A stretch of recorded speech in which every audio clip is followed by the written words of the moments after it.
Continuar con el desarrollo de estas maravillosas jornadas, compartiremos con usted la voz y la historia de nuestros pacientes con relatos que nos acercan a lo invisible. Soy Katia Bruqueta, soy mamá de Gonzalo, es un paciente con la enfermedad de Láfora, es una epilepsia mioclónica progresiva. Tener su diagnóstico me llevó 7 años porque sus síntomas se confunden inicialmente con una mioclonía juvenil y es muy importante tener un diagnóstico de precisión para poder comprender la enfermedad de tu hijo y ayudarlo adecuadamente. Me costó encontrar un diagnóstico porque la enfermedad de por sí es ultra rara, porque al no conocerla ni siquiera los médicos, vos contás que algo está pasando con tu hijo y no saben decirte qué es lo que tiene, hasta que su deterioro es muy importante y es imposible de obviar que algo está pasando y recién ahí podés hacer un estudio genético y descubrir que tiene Láfora. Olvidos importantes, dificultad de hacer cosas cotidianas, que se confundió inicialmente con la medicación, con las consecuencias de la medicación, que en realidad se trataba de un deterioro cognitivo. Un pedido a los médicos de capacitación. ¿Por qué? Porque a nosotros los padres no nos da lo mismo saber o no saber qué tienen nuestros hijos. Necesitamos que nos digan cuál es su diagnóstico para poder darle el tratamiento si existiera, darle la cura, que en muchos casos sí hay cura de enfermedades poco frecuentes, o darle la mejor calidad de vida posible. Necesitamos que los médicos se capaciten para ello. Hola, soy la mamá de María Pía. Ella actualmente tiene 2 años, 9 meses.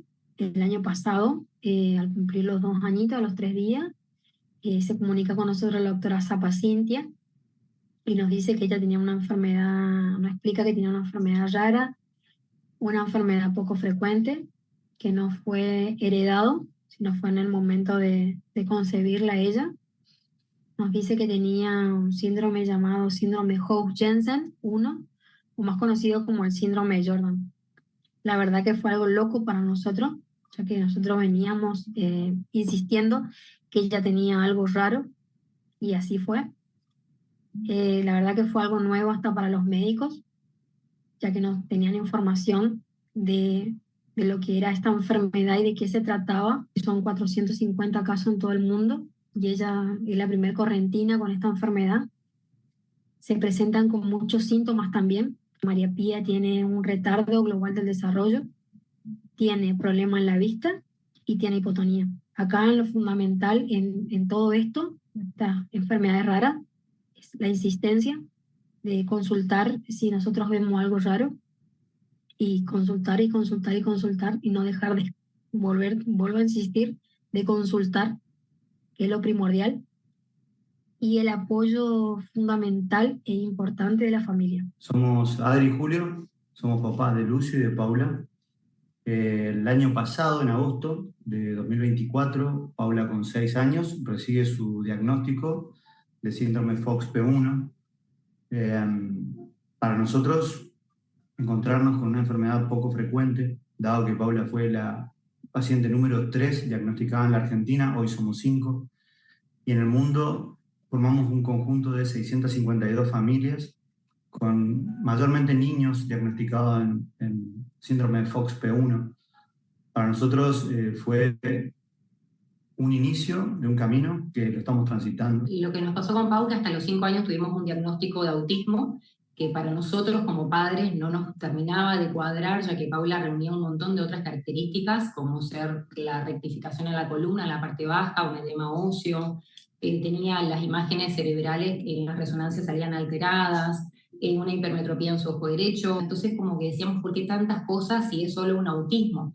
Eso nos movilizó, gracias al acompañamiento, por supuesto, de los profesionales, a llegar a este diagnóstico, y a pesar de que esto fue un golpe bastante duro, porque saber que tu hijo pertenece a un número tan chiquito de esta enfermedad te asusta mucho, nos dimos cuenta rápido que se abría una puerta muy grande, se cerraba una puerta de la búsqueda, que fue un momento muy importante en nuestras vidas, pero se abrían otras, ya que nos pusimos en contacto rápidamente con familias de otras partes del mundo, que comparten historias muy parecidas. El diagnóstico de nuestros hijos llevan a que tengamos vidas muy parecidas entre todos. Hay fundaciones que están sobre este síndrome, Claro. hay centros de investigación. Conseguimos a través de la hiperconectividad, las posibilidades que nos da Internet, de poder contactar con familias que han tomado iniciativas muy importantes, como por ejemplo la de la Fundación Internacional FOXP1, que está radicada en Estados Unidos, y hoy ya están haciendo investigación profunda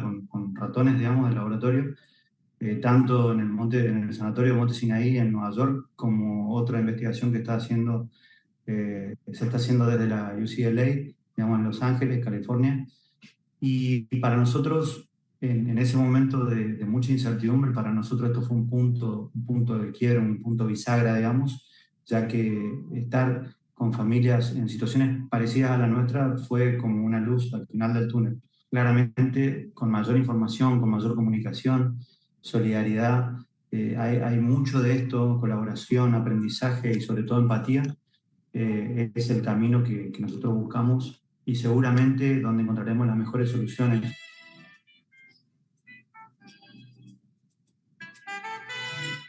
La idea de compartir estas imágenes es invitar a ampliar nuestras miradas, no solo desde lo médico-científico, sino también desde lo humano.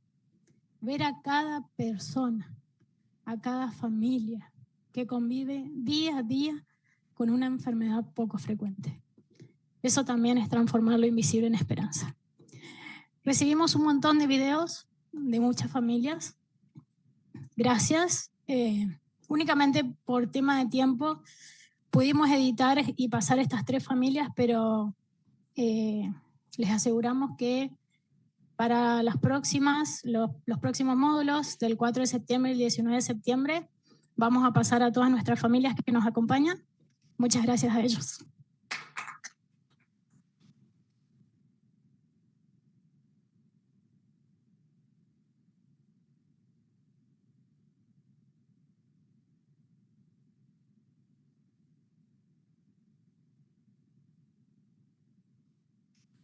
A continuación mencionamos que esta actividad fue declarada de interés ministerial y desde el Consejo Deliberante de la Ciudad de Corrientes nos acercaron la respectiva declaración de interés que hace entrega del mismo Rotary Club Arapirayu Corrientes.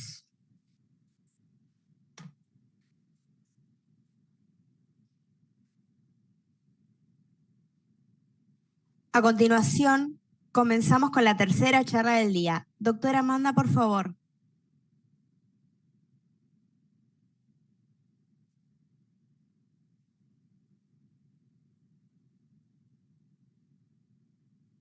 Bueno, continuamos. Este es un paciente de 5 años y 2 meses al momento de la consulta, sexo masculino, antecedente de ser un paciente de 37 semanas, un peso adecuado, un perímetro cefálico de 36,5 al nacimiento y una talla que no estaba al parecer tan comprometida, si era real, ¿no es cierto?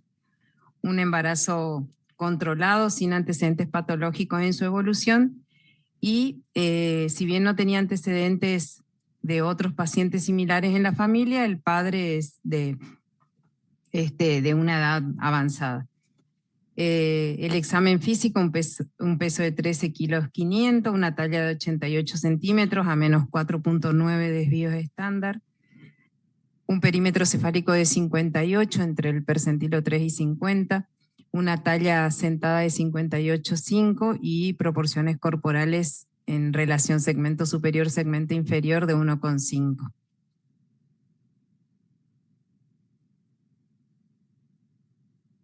Entonces, más allá de la estatura, ¿no es cierto?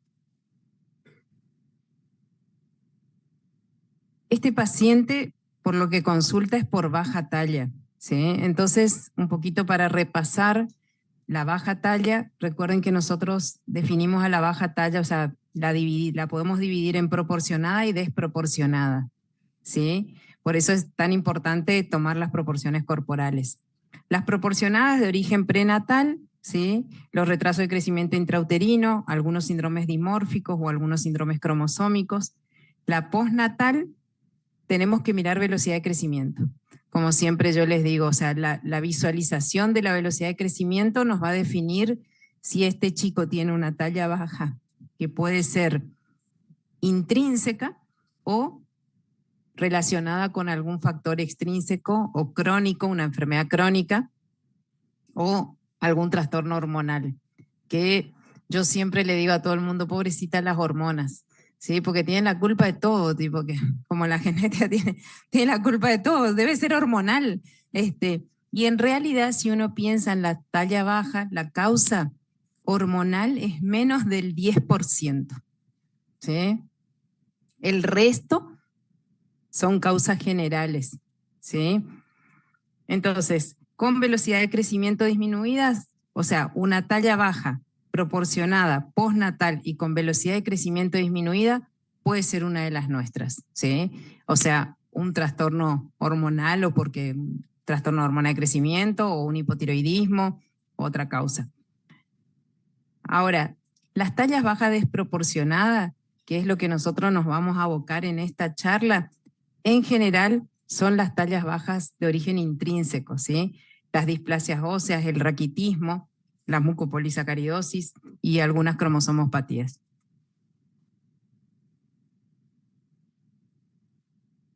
Entonces nosotros nos vamos a dedicar ahora a la condroplasia y un poquito para ver proporciones corporales. Esta es una imagen bastante vieja, ¿sí? De un libro de endocrino, en la cual nosotros a grosso modo y en nuestro consultorio podríamos echar mano a esto y tal vez no tengamos la tabla específica, pero bueno, podemos ver si nuestro paciente es proporcionado o desproporcionado. Recuerden que un niño crece, por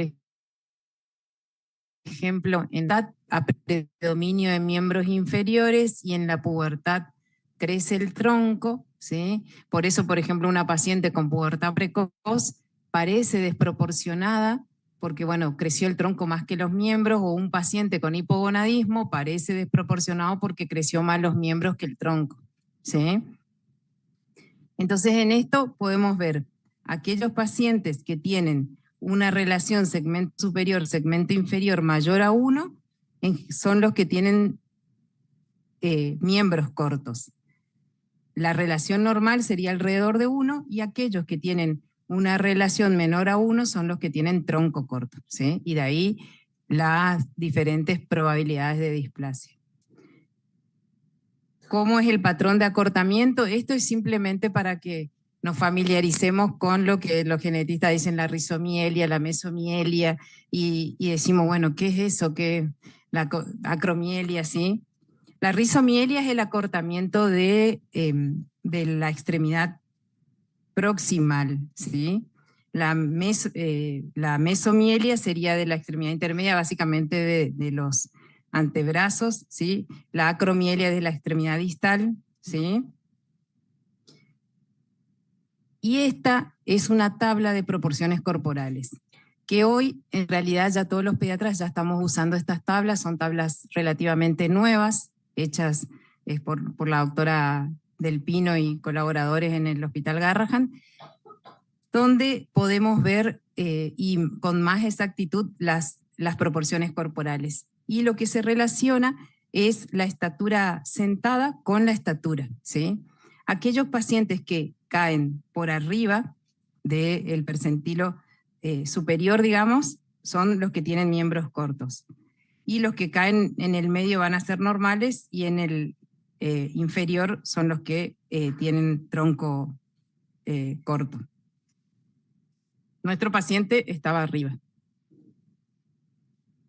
Entonces, ¿qué son las displasias esqueléticas? Son un grupo heterogéneo de enfermedades raras del hueso. Tienen una base genética, afectan el cartílago de crecimiento de forma específica y selectiva. Y existen, como hablamos siempre de enfermedades raras en conjunto, alrededor de 400 entidades y más de 250 genes responsables. Y están clasificadas en familias de enfermedades en función a la base molecular, ¿sí? De todas estas displasias, la condroplasia es la más frecuente, ¿sí? Y es el tipo más frecuente y su incidencia es 1 en 25.000, algunos hablan de 1 en 10.000 a 1 en 25.000. La mayoría de los diagnósticos se realizan intraútero o poco después del nacimiento, y las pruebas genéticas sirven para confirmar el diagnóstico. Es un diagnóstico clínico y afecta al 90% del esqueleto. La herencia es autosómica dominante, a diferencia de la que estábamos hablando, ¿sí? Algo importante es que hay un gran porcentaje de lo que la doctora decía, mutaciones de novo, ¿sí? El 80%. Pero como a diferencia de por ahí lo que ella hablaba, que esto no se repite, probablemente pueda no repetirse en la familia de la pareja, pero a partir de su mutación, que es en línea germinal, la herencia es autosómica dominante, ¿sí?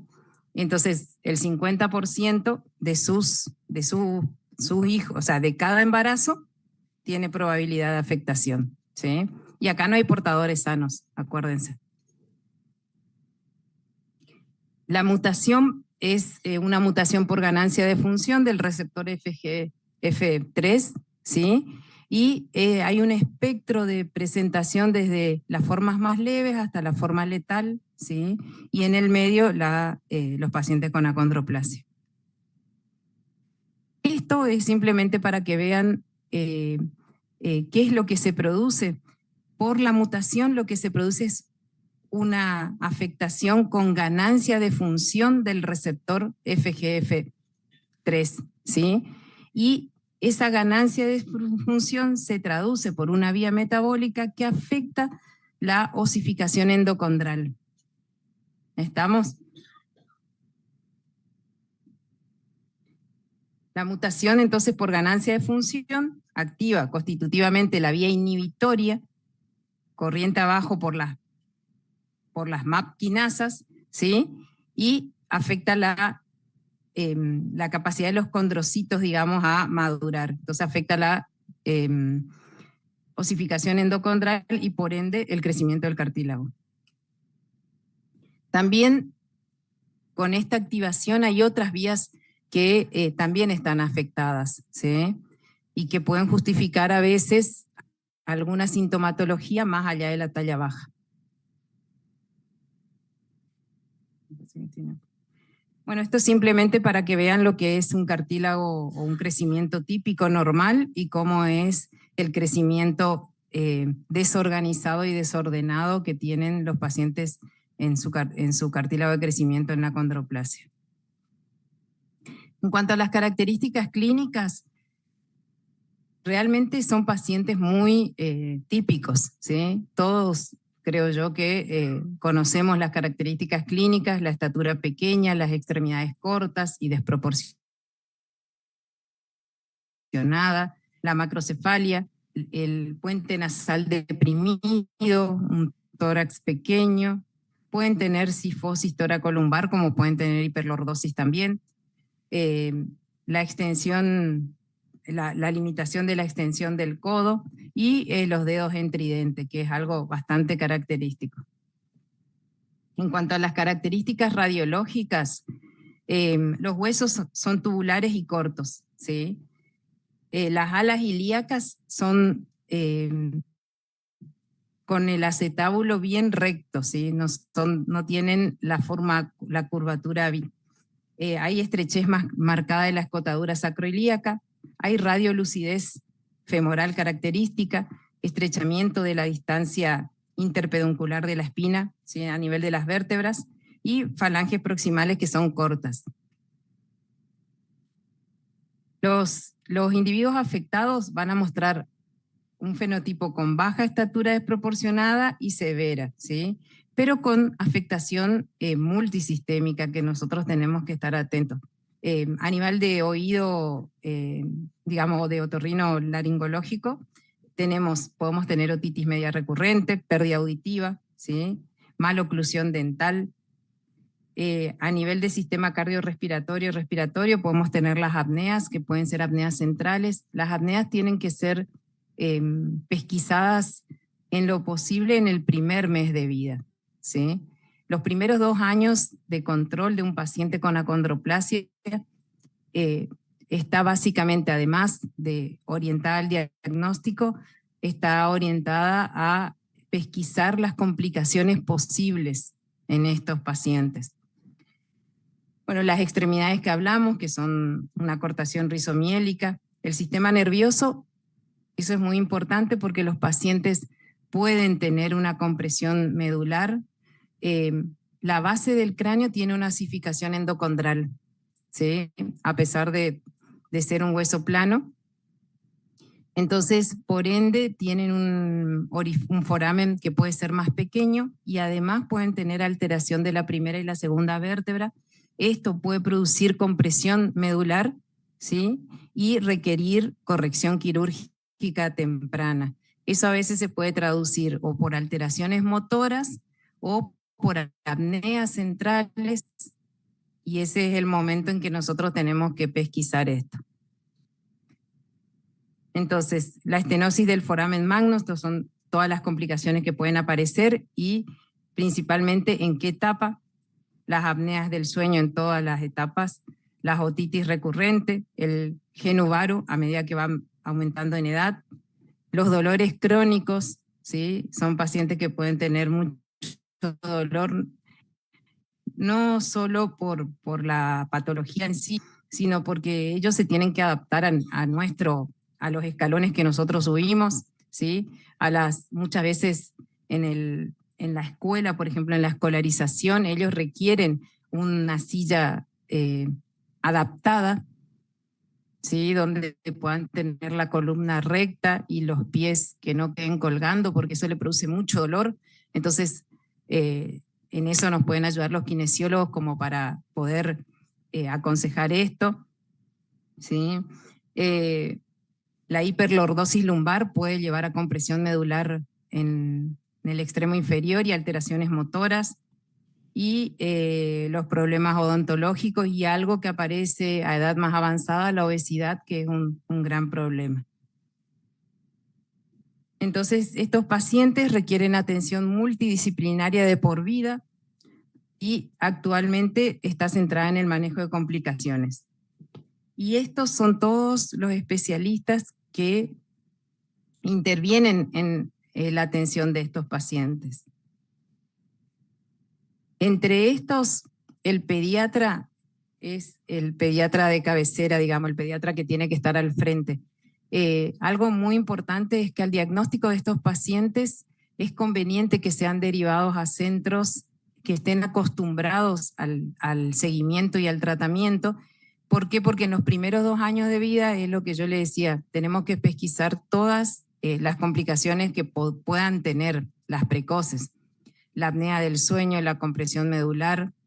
Entonces, y hacer las interconsultas pertinentes, es bueno derivarlos a un centro acostumbrado a tratar estos pacientes. Porque en un momento uno pensaba que al no tener tratamiento, uno por ahí dice, no hay cosas que hacer, ya tiene el diagnóstico, ya está, no, por ahí no son pacientes que peregrinan para un diagnóstico porque la clínica es evidente, pero sí, si nosotros tenemos el diagnóstico, saber y guiarnos por protocolos de atención y saber qué tenemos que hacer en cada etapa de la vida y de qué manera podemos ayudarlos.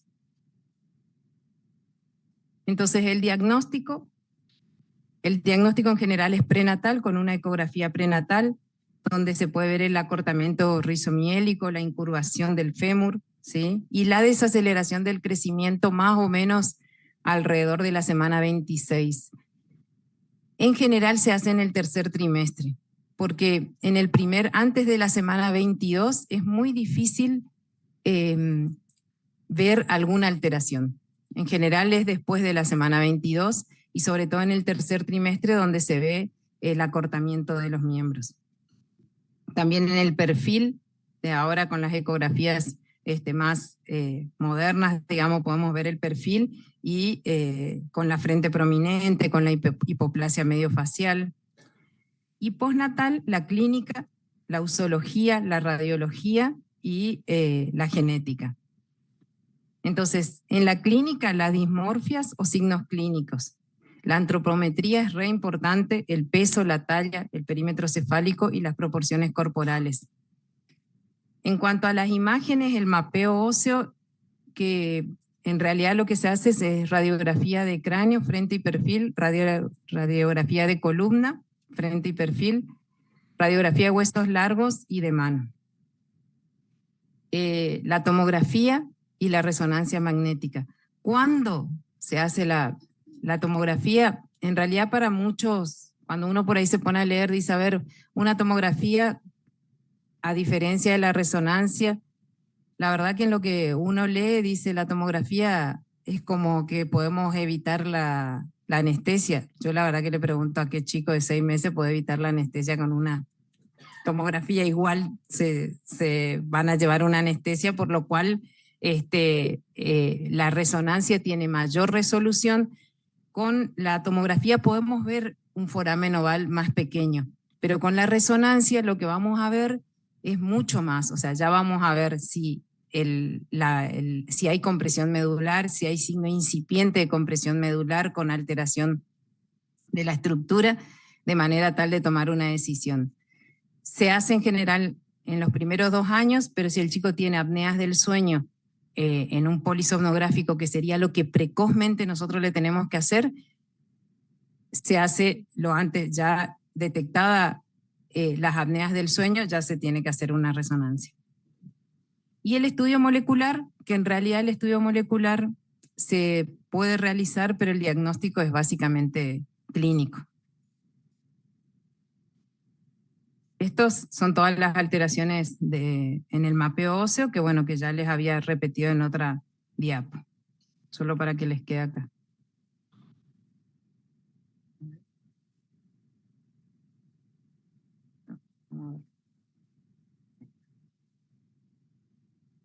Bueno, esto es la antropometría.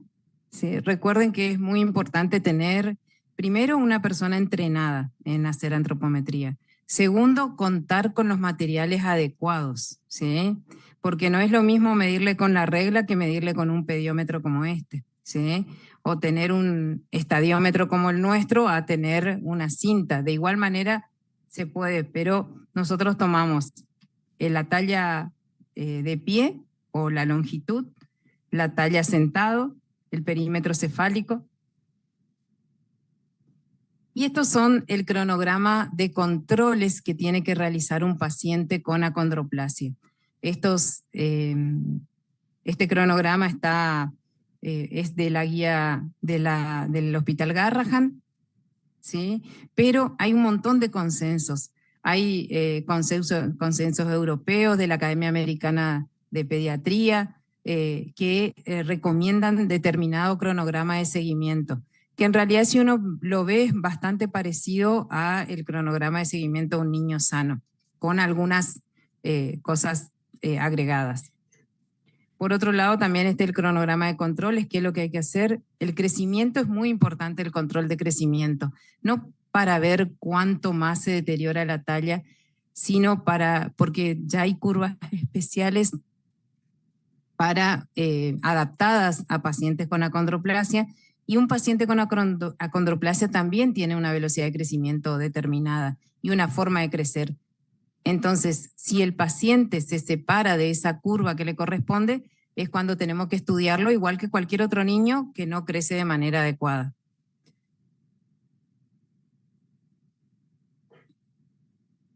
Otra cosa importante en los pacientes con acondroplasia es que los pacientes con acondroplasia tienen un hito motor diferente y más retardado que el resto de los pacientes sin acondroplasia, por la misma alteración ósea que tienen, por la misma alteración que presentan, digamos, por el acortamiento de los miembros, ¿sí? Porque son más hipotónicos.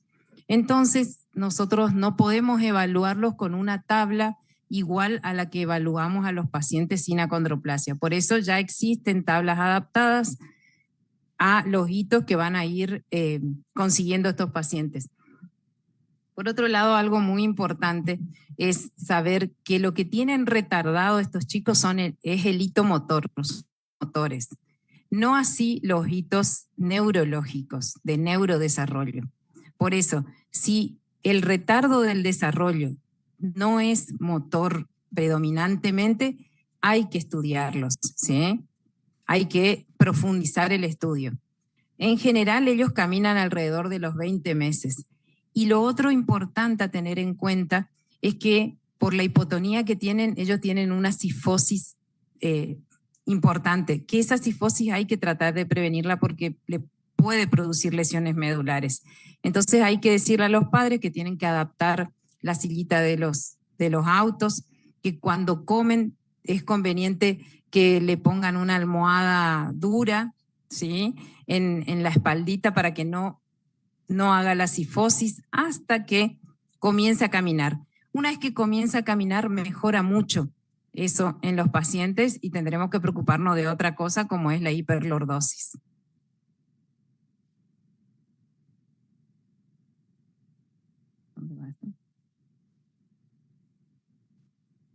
Y como mensajes finales, la talla baja severa en niños debe ser estudiada. Un mensaje que por ahí siempre damos es que un paciente que tiene más de 3 desvíos estándar de talla, independientemente que los padres tengan más de 3 desvíos estándar, no es una talla baja familiar, ¿sí? Ese chico probablemente tenga algo, ¿sí? No podemos decir, por ejemplo, no, porque el padre mide 1,50. Si está más de 3 desvíos estándar, hay algo y hay algo familiar, sin duda, ¿sí? Las mediciones de las proporciones corporales, aunque no estamos tan acostumbrados, deberíamos hacerlas, ¿sí? Sobre todo en las tallas bajas. No le digo a todos los chicos, si el chico está creciendo perfecto, no voy a estar midiendo todas las proporciones corporales y todo, pero sí a los talla baja. ¿Por qué? Porque tengo que clasificarlos en proporcionados y desproporcionados y ver hacia dónde oriento diagnósticamente, ¿sí? La acondroplasia es el tipo de displasia esquelética más frecuente, requiere una intervención multidisciplinaria y digamos, ya que tiene un impacto en la vida cotidiana de los pacientes muy importante. Y si nosotros no hacemos el diagnóstico precoz de algunas complicaciones, estos pacientes pueden tener una calidad de vida muy mala. Los niños con acondroplasia tienen en su mayoría inteligencia normal, ¿sí? Aunque, como dijimos, las pautas motoras sus hitos motores están retrasados, pero su inteligencia es normal. Por eso el control tiene que estar adaptado. La evaluación multidisciplinaria temprana y la realización de estudios recomendados por edad permite el diagnóstico precoz de complicaciones. La evaluación del crecimiento y desarrollo adaptado a las curvas, que es lo que le decía, es importante como para detectar alguna intercurrencia. La educación de los padres y el ámbito escolar, eso es sumamente importante y es algo que creo que en muchas patologías nos queda pendiente. Y bueno, la consideración de futuras intervenciones terapéuticas que ya están en curso y que pueden mejorar la calidad de vida. Bueno, y para la doctora del atardecer.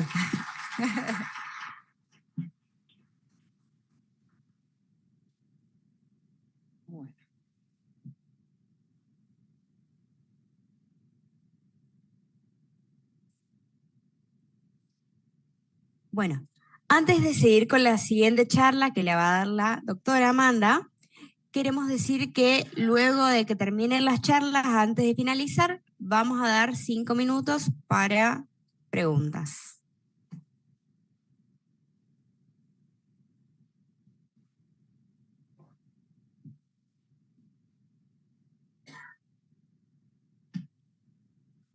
Bueno, ahora sí a lo mío.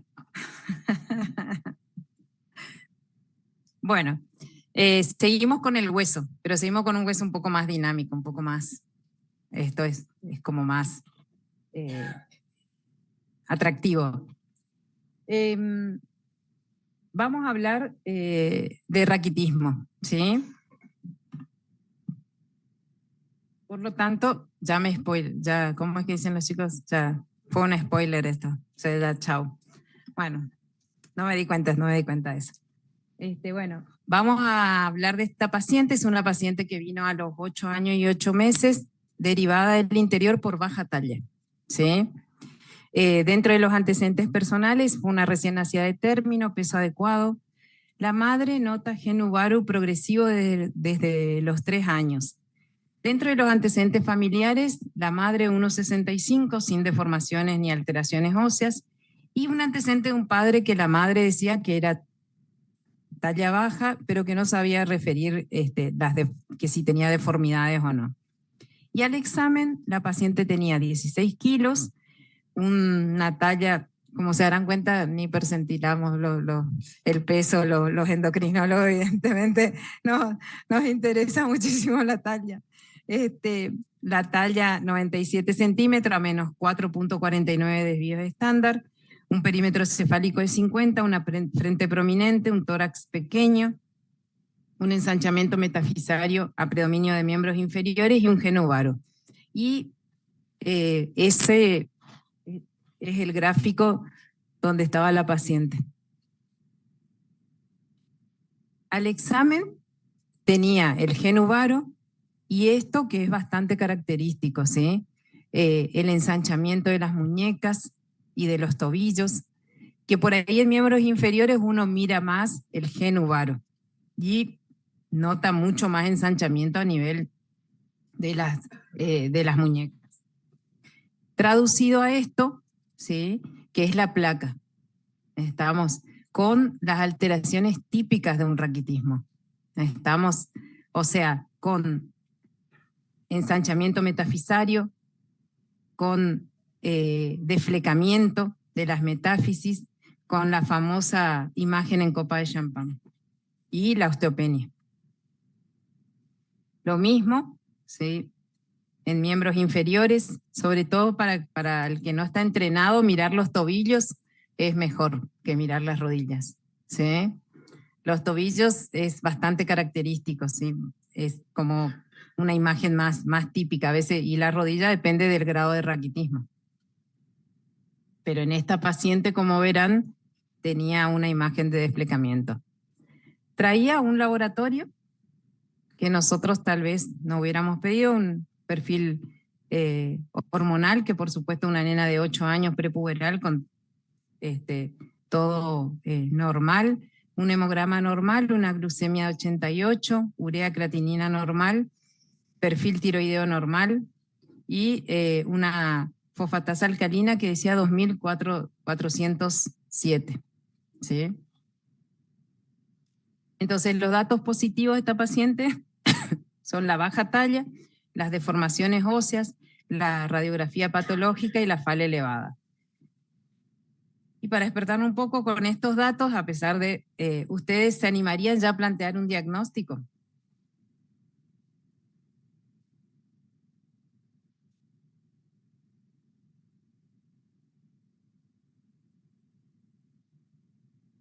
El 1, el 2, el 3.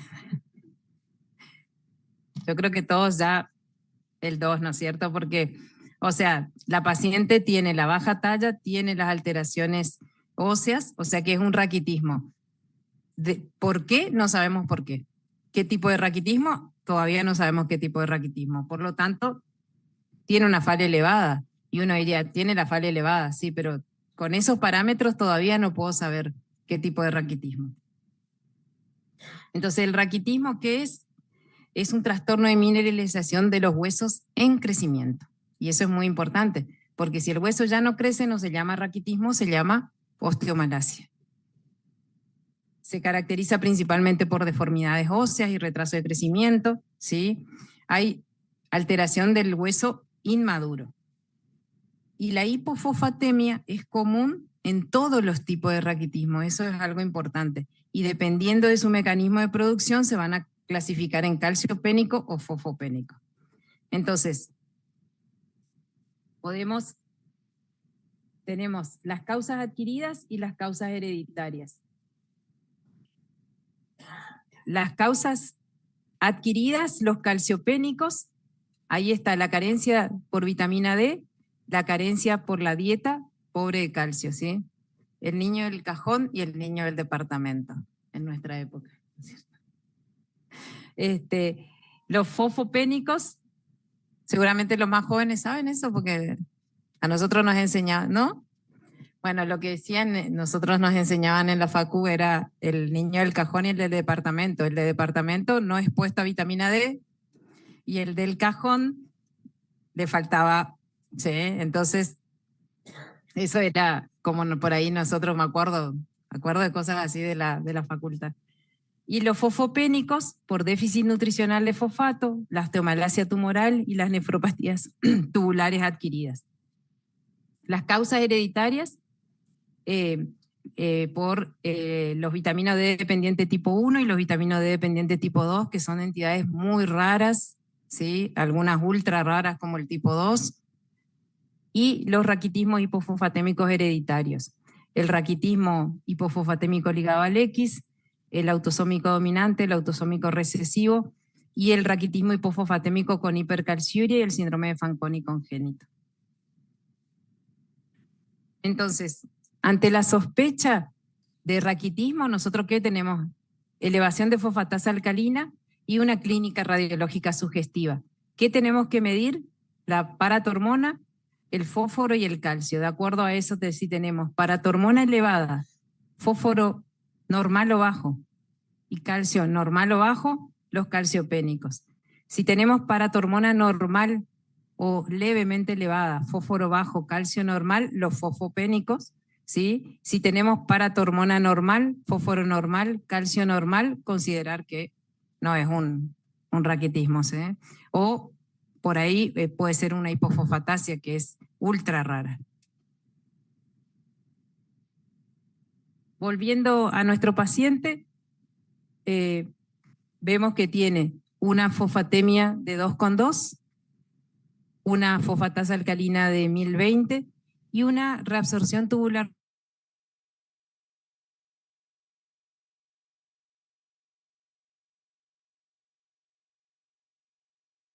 de fósforo que nosotros hacemos siempre de 80, que es un raquitismo hipofosfatémico.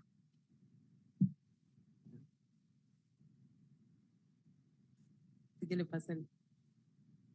No tengo para acá.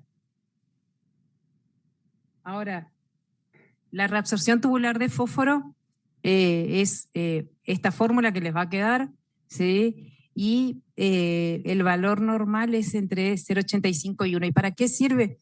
Para saber y diagnosticar una pérdida de fósforo renal, ¿sí?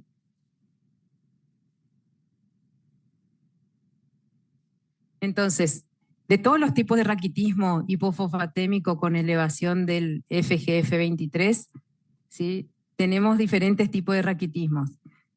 Nosotros vamos a hablar del raquitismo ligado al X, que en frecuencia es uno de los más frecuentes, pero existen otros tipos de raquitismo, como ya dijimos hoy, y la osteomalacia tumoral, que no es congénita, sino que es adquirida. La hipofosfatemia ligada al X es hereditaria, progresiva y crónica, ¿sí?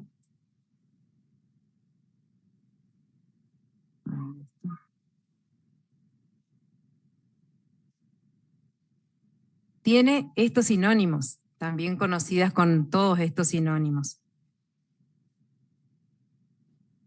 Y la prevalencia tiene una prevalencia estimada de 1 en 20.000 a 1 en 25.000, aproximadamente 1.800 a 2.250 pacientes con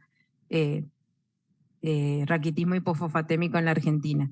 Y aquello es simplemente para que ustedes vean la prevalencia según comparada con otras enfermedades óseas.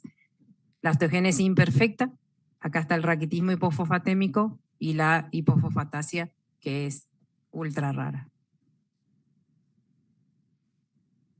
El impacto a lo largo de la vida, tenemos algunas características que comparten el niño y el adulto, ¿sí? Como la baja talla, la deformidad de los miembros, los abscesos dentales, los dolores articulares, ¿sí? El dolor, la debilidad muscular, la disminución de la calidad de vida, el uso de dispositivos para caminar y otras que son exclusivas de la niñez, como el retraso de crecimiento desproporcionado, la craneosinostosis, el raquitismo en sí, y el retraso de adquisición de pautas motoras. Para los adultos, fracturas o pseudofracturas, osteoartritis, calcificaciones extraóseas, la entesopatía es algo muy característico de los adultos, pérdida auditiva y la discapacidad que impacta a lo largo de la vida porque tienen dolores óseos crónicos, se acostumbran a tener dolores, ¿sí? Antes, digamos, para el tratamiento, inclusive en otros años o años atrás, el tratamiento se terminaba cuando terminaba el crecimiento, ¿sí? Entonces, esos pacientes con raquitismo que no se curan, están toda la vida tenían dolores y vivían con dolores realmente acostumbrados, pero con una calidad muy mala de vida.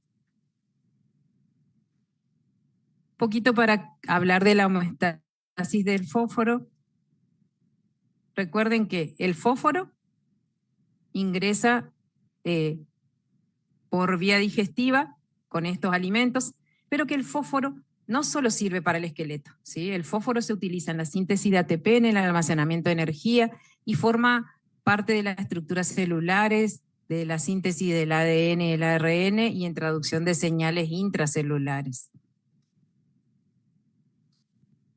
Entonces, el fósforo sérico está influenciado por lo que ingerimos, por el intercambio con el hueso y por lo que el riñón reabsorbe, ¿sí? Que acuérdense que hablábamos de la reabsorción tubular de fósforo, más del 85%. Y también influenciado por la vitamina D y la paratormona. Recuerden que la vitamina D, nosotros dosamos vitamina D, dosamos toda la vitamina D, no una, ahora ya vamos a hablar de eso. En la homeostasis del fósforo hay un actor muy importante que es el FGF23, parece un trabalengua. Es producido y secretado por las células óseas, principalmente osteocitos, y en respuesta a niveles elevados de fósforo. Por lo tanto, es un factor fosfatúrico, ¿sí? Este factor fosfatúrico, ¿cómo actúa? Actúa a nivel renal sobre los sodios, sobre los canales de sodio-fósforo 2A y 2C, entonces disminuye la reabsorción tubular de fósforo. Y a nivel de la 1-alfa hidroxilasa, a nivel renal, entonces disminuye la conversión de vitamina D2 a vitamina D3, que es la activa. Y la vitamina D3 actúa a nivel intestinal para mejorar la absorción de fósforo. ¿Qué pasa en el raquitismo? Estos son niveles de fósforo.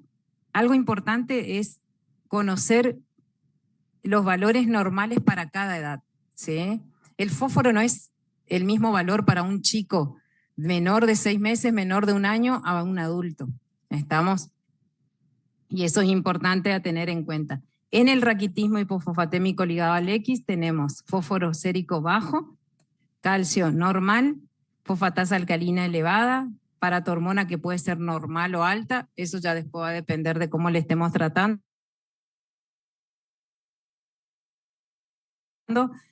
La vitamina D que puede ser normal, pero la 1,25 está baja. La 1,25 es la activa, la que se transforma a nivel renal por la alfa hidroxilasa. Entonces, es de herencia ligada al cromosoma X. Estamos, si nosotros tenemos un padre afectado, perdón porque por los genetistas, no, después me corrigen, si tenemos un padre afectado, todas las hijas van a ser afectadas y todos los hijos van a ser sanos, ¿sí? Y si tenemos una madre afectada, el 50% de probabilidad de tener un hijo o una hija afectada.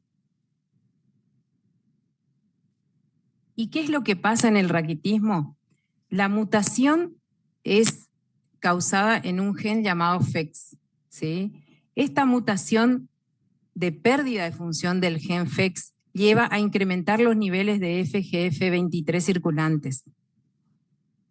Se identificaron más de 800 mutaciones Y una cosa importante que, al igual que la condroplasia, un 20 a 30% de los casos no se encontró un antecedente familiar, son mutaciones de novo. Esta mutación del gen FEX va a llevar a un aumento del FGF23 circulante, a una disminución de la 1,25 con pérdida renal de fósforo y disminución de la 1,25 vitamina D2, vitamina D3, una disminución del fósforo sérico, ¿sí? Y las manifestaciones clínicas del raquitismo. Esto es lo mismo, ¿sí? Esta mutación del FEX aumenta los niveles de FGF23. Estos niveles aumentados disminuyen la reabsorción tubular de fósforo, disminuyen la conversión de vitamina D inactiva a la activa, con disminución a nivel intestinal, fósforo sérico anormalmente bajo, mineralización defectuosa y retraso de osificación. En los pacientes pediátricos, lo que vamos a ver es la baja estatura con pérdida del potencial de crecimiento, deformidad esquelética, deformidades de las extremidades inferiores, osteomalacia, porque aunque tengan un cartílago, o sea, un hueso en crecimiento, pueden convivir las dos en el niño, la osteomalacia y el raquitismo, dolores óseos, dolor y rigidez articular, dolor muscular, debilidad muscular, raquitismo y retraso de crecimiento. Y en cráneo, lo que nosotros tenemos que estar atentos es a la malformación de Chiari, la craniosinostosis. En la salud dental es importante porque ellos tienen abscesos dentales, caries dentales excesivas y la limitación de las funciones de movilidad. Estos son todos pacientes nuestros. Esta es la paciente del caso clínico, ¿sí? Es bastante atenuado su fenotipo, pero todas tienen la muñeca engrosada, el gen uvaro, ¿sí? Y algunas más severas que otras. Y hablando de gen uvaro, es re importante tener este cuadrito en nuestras libretas. Bien de viejas. Perdón, chino. Es re importante, ¿por qué? Porque tenemos un gen uvalgo y gen uvaro fisiológico, ¿sí? Y entonces aquellos que se van de estos centímetros son los que nosotros tenemos que poner atención. Y una de las cosas que aparece precozmente, igual que la baja talla. La baja talla es precoz. En el examen radiológico tenemos que incluir una radiografía de cráneo, una radiografía de huesos largos, rodillas y tobillos, y una radiografía de manos y muñecas. ¿Sí? Y vamos a ver estos. Los hallazgos, como dijimos, la osteopenia, la reducción de la cortical, el ensanchamiento de la metáfisis de los huesos, la alteración de los ejes, la craniosinostosis. Y estos son todos de nuestros pacientes.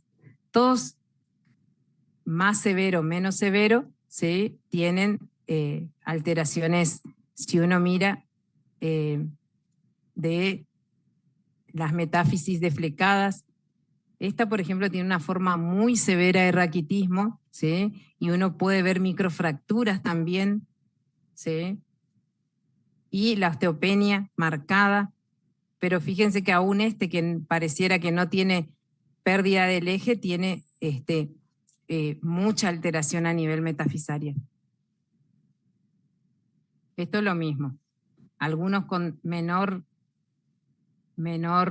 visualización, pero igual si uno los mira, tiene deflecamiento, tiene ensanchamiento, tiene osteopenia, pero si uno mira y no está acostumbrado tanto, puede mirar los tobillos y los tobillos son bien característicos. Lo mismo, esto hablando del trabajo multidisciplinario es re importante, nosotros podemos hacer el tratamiento, pero si no tenemos un buen ortopedista que nos ayude y que esté al compás nuestro, la verdad que no podemos manejar las deformidades y el momento quirúrgico, que eso es re importante. ¿En qué momento intervengo? Estos Es un score de severidad de raquitismo que sirve para localizar a un paciente en un determinado tiempo, en un determinado lugar, y también nos sirve para evaluar la eficacia del tratamiento. En cuanto a las complicaciones dentales, los abscesos dentales son bastante frecuentes en estos pacientes. Los hallazgos bioquímicos ya habíamos dicho.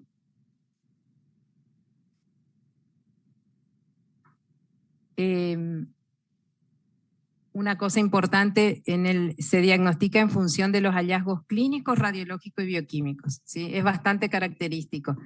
Está a disposición el test genético, que después les voy a dejar para que se puedan comunicar también, igual que en el resto de las diapos, con los representantes como para poder, si hay que hacer el test. El screening de familiares de pacientes con raquitismo es re importante porque por ahí, haciendo la genealogía, aparece que nadie se dio cuenta de lo que tenía alguien de la familia. Y realmente encontramos a esos familiares y podemos pesquisarlos. Sin embargo, como dijimos, más o menos un 30% son espontáneos. Esta es el examen genético de la paciente que presenté, ¿sí? Y tiene una mutación definitivamente patogénica en heterocigosis.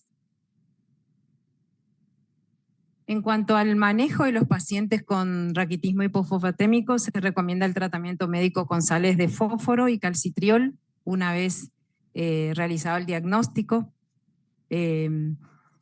Y el objetivo principal del tratamiento es minimizar las alteraciones esqueléticas clínicas, como radiológicas, mejorar la velocidad de crecimiento y la estatura final, disminuir las cirugías, ¿sí? Porque si nosotros lo tratamos precozmente se va a incurvar menos, va a tener menos alteraciones óseas.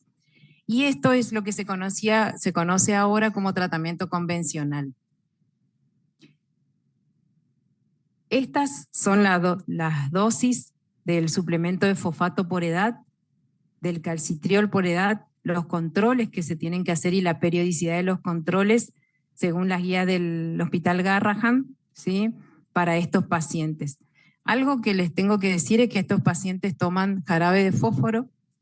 En la Argentina no hay un jarabe de fósforo comercial como hay por ahí en Estados Unidos, como el Neutrafos, que bueno, que ya vienen sobres, que es mucho más fácil de administrar. Acá se tienen que hacer los preparados magistrales. Y los preparados magistrales a veces tienen muchos inconvenientes para los pacientes.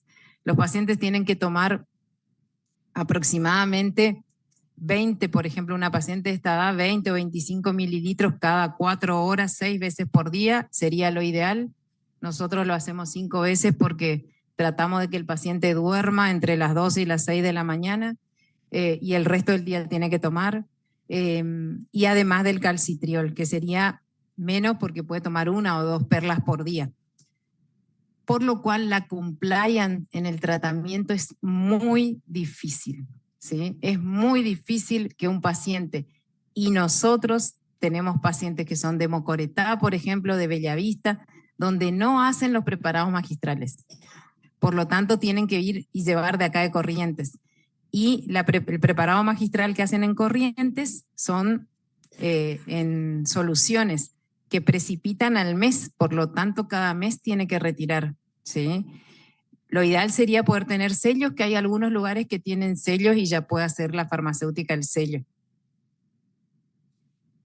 Una complicación de este tratamiento es la hipercalciuria, ¿sí?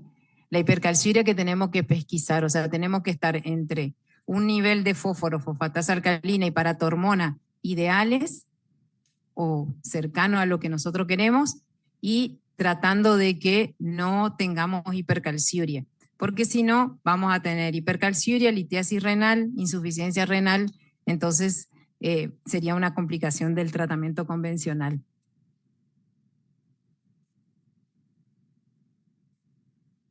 Esta es la evolución de la paciente, ¿sí? La talla fue creciendo muy lentamente porque la talla crece lenta. Estas son las desviaciones estándar, como verán. A -4 desvío, empezó a -3, o sea, aún con el tratamiento convencional no logré buen crecimiento. El fósforo, 1,2, 2,3, 2,3, nunca tenemos fósforo normal con el tratamiento convencional. Y eso no es el objetivo del tratamiento, y eso es muy importante a tener en cuenta. Yo no voy a intentar mejorar el fósforo, la vida media del fósforo es corta, por lo cual tendría que tomar y dentro de las 3 horas dosarle para ver. O sea, eso sería como algo imposible. Me puede orientar la fosfatasa alcalina, ¿sí? Y me puede orientar la paratormona. ¿Para qué me puede orientar la paratormona? Para que si pasa esto abajo de 118, vea que por ahí estoy bien con el fósforo, pero me falta calcitriol. O sea que es bastante artesanal el tratamiento.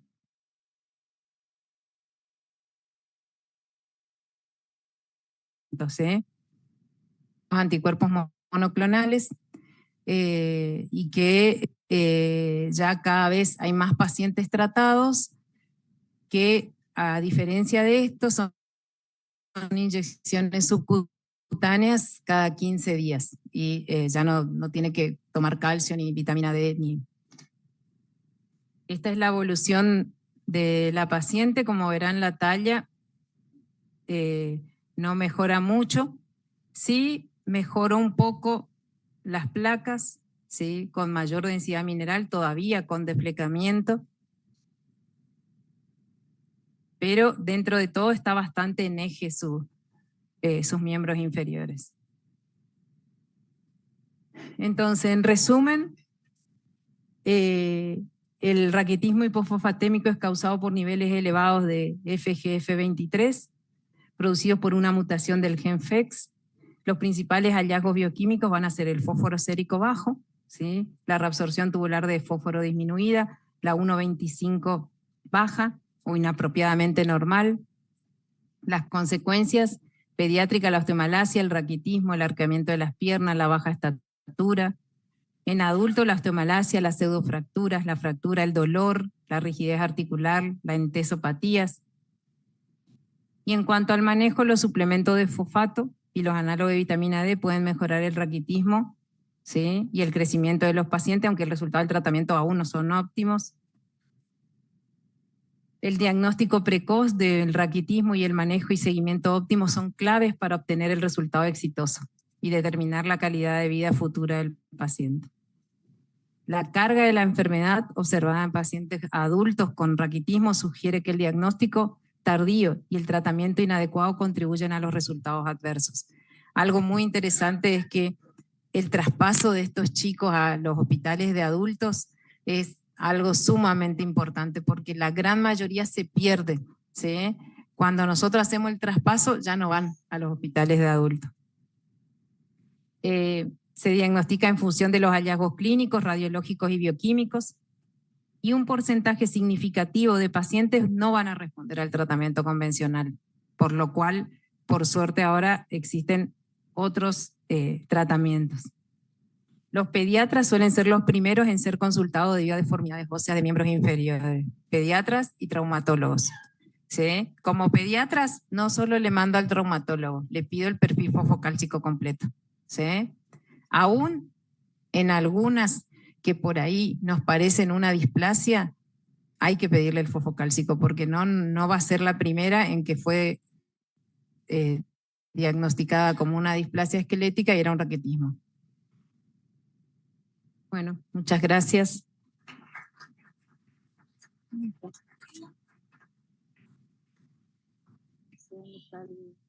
No me apareció.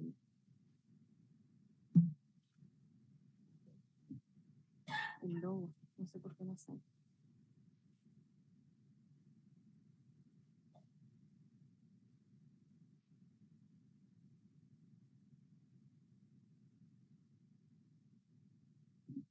Bueno, esto es para que agenden el WhatsApp. ¿Alguien tiene preguntas? Les aclaro de paso, así piensan las preguntas. Los códigos QR que están detrás de las credenciales son para acceder a un drive donde se van a compartir las clases que fueron disertadas por estas maravillosas profesionales. ¿Preguntas?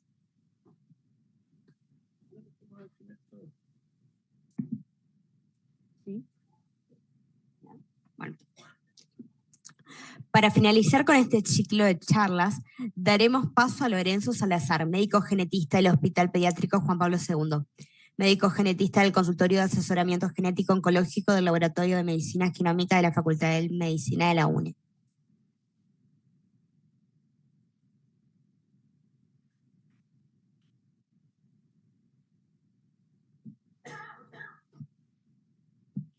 Buen día, ¿cómo están? Cansados, me imagino, ¿no? A mí me encanta la genética y después de haber escuchado tanta información, ya también mi cabeza está que explota. Bueno, a mí me toca hablar un poquito del genetista en el consultorio. La idea es desarrollar unos casos clínicos. Y me puse a pensar qué difícil es hablar después de las disertaciones que dieron los colegas. ¿Qué más le puedo decir que hoy no hayan visto? Así que decidí improvisar un poquito sobre la marcha y primero vamos a... bueno, les voy a contar desde noviembre estamos trabajando en el Hospital Juan Pablo II. Estamos en el servicio de hospital de día y también estamos haciendo consultas genéticas. Y actualmente me gustó traer unos casos del hospital, ya que muchos de ustedes que están acá trabajan en el hospital pediátrico. Muchos están obligados, ¿no es cierto? Así que, sí, por la asistencia. Me encanta ver caras conocidas y me encanta también ver gente que no conozco y que veo que está súper interesada porque se quedaron hasta esta hora. Así que bueno, vamos a ir rápido, no se preocupen. Bueno, primero que nada, ¿qué hacemos los genetistas en el consultorio? Lo que les contó la doctora Romina Armando hoy. Tenemos que hacer una anamnesis, tenemos que hacer un examen físico, tenemos que evaluar la antropometría. Así que en este primer caso, vamos rápido, es un paciente que consulta por microcefalia, ¿se escucha bien, no? Ahí. Consulta por microcefalia, cardiopatía, retraso madurativo, antecedentes familiares. Hay algo que siempre les preguntamos a los padres. El otro día, ay, perdón.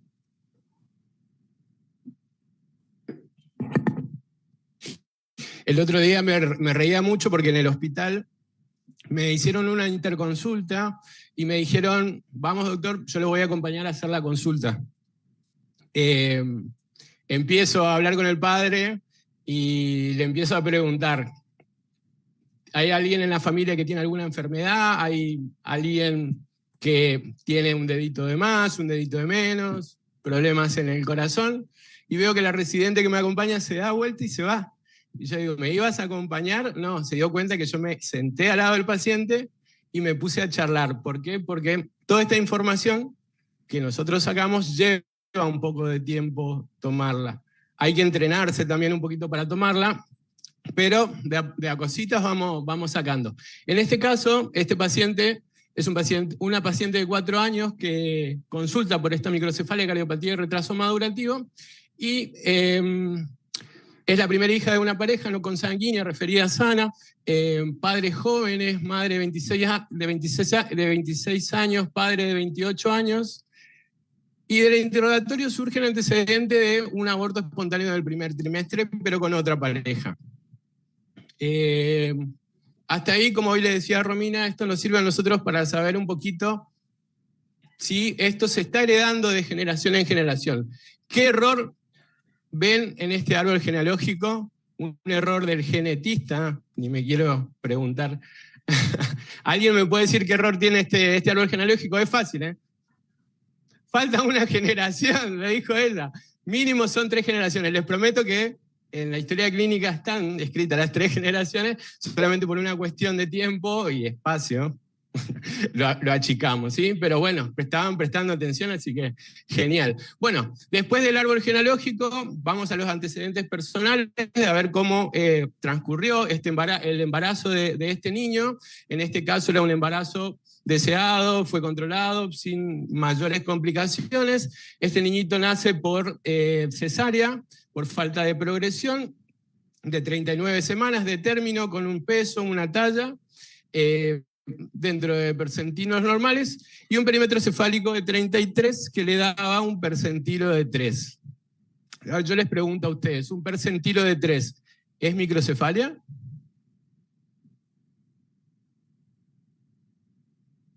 ¿Sí o no?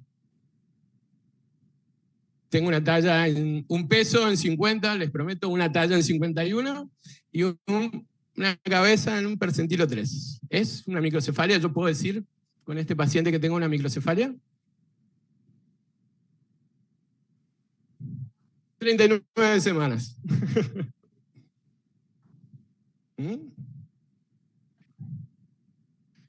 Muy bien, doctora.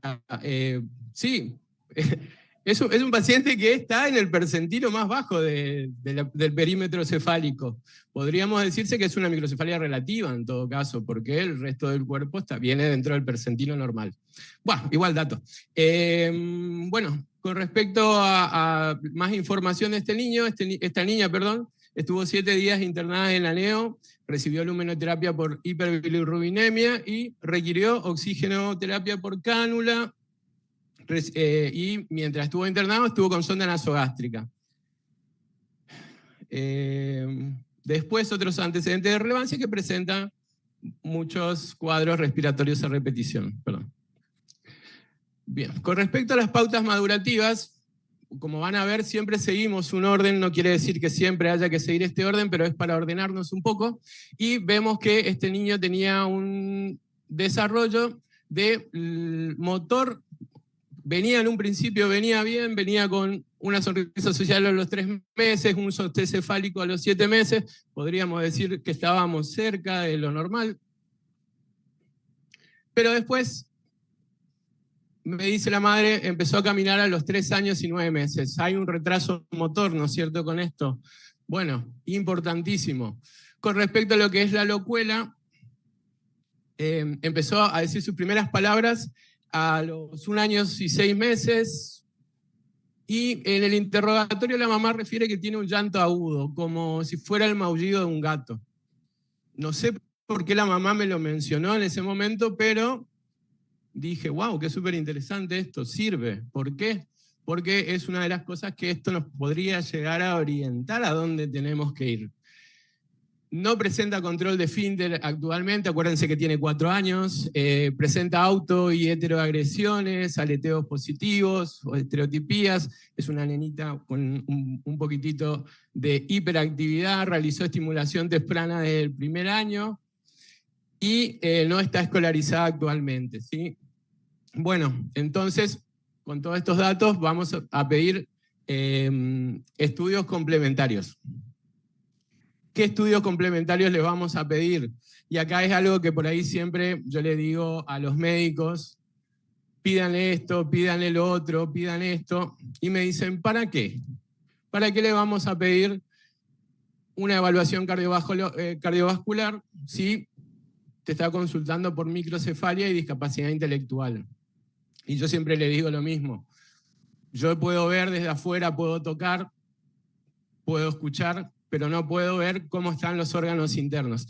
Entonces, más que nada, no, por ahí los colegas genetistas me van a matar, pero es como un estudio de pesquisa que solemos hacer para tener una información más completa del paciente, para poder ordenar toda la información.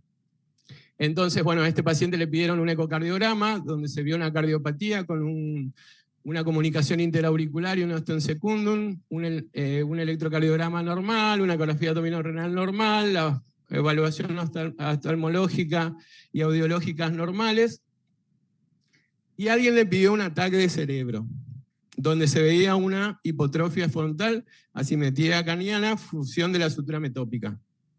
yo calculo que eso fue pedido por un servicio de neurología. Le pregunto a la mamá no recuerda. Me dice, me hicieron este estudio. Bueno, buenísimo, suma el dato. Pero, bueno, llama la atención. Hasta ahora, digamos, tenemos un hallazgo positivo en los estudios complementarios. Después vamos al examen físico, lo que decía recién Amanda. La antropometría. La antropometría es súper importante. Pero, por ahí, perdón Amanda, pero en genética, y también mis colegas me pueden llegar a criticar, no necesitamos un equipo tan complejo, ni necesitamos capacitaciones muy complejas para poder medir un perímetro cefálico, ponerlo en una balanza, medir la estatura con un pediómetro. Todos los pediatras tienen pediómetros. Entonces, con esta información, nosotros podemos sacar acá lo que yo le preguntaba hoy. Tenemos un peso que está en el percentil bajo, no es un bajo peso. Tenemos una talla que está en el percentil 50, se mantiene como al nacimiento, acuérdense que estamos en 4 años, y un perímetro cefálico que me dan -4 desvío estándar. Entonces, lo que empezó siendo un percentil bajo de perímetro cefálico, a los 4 años se convirtió en una microcefalia.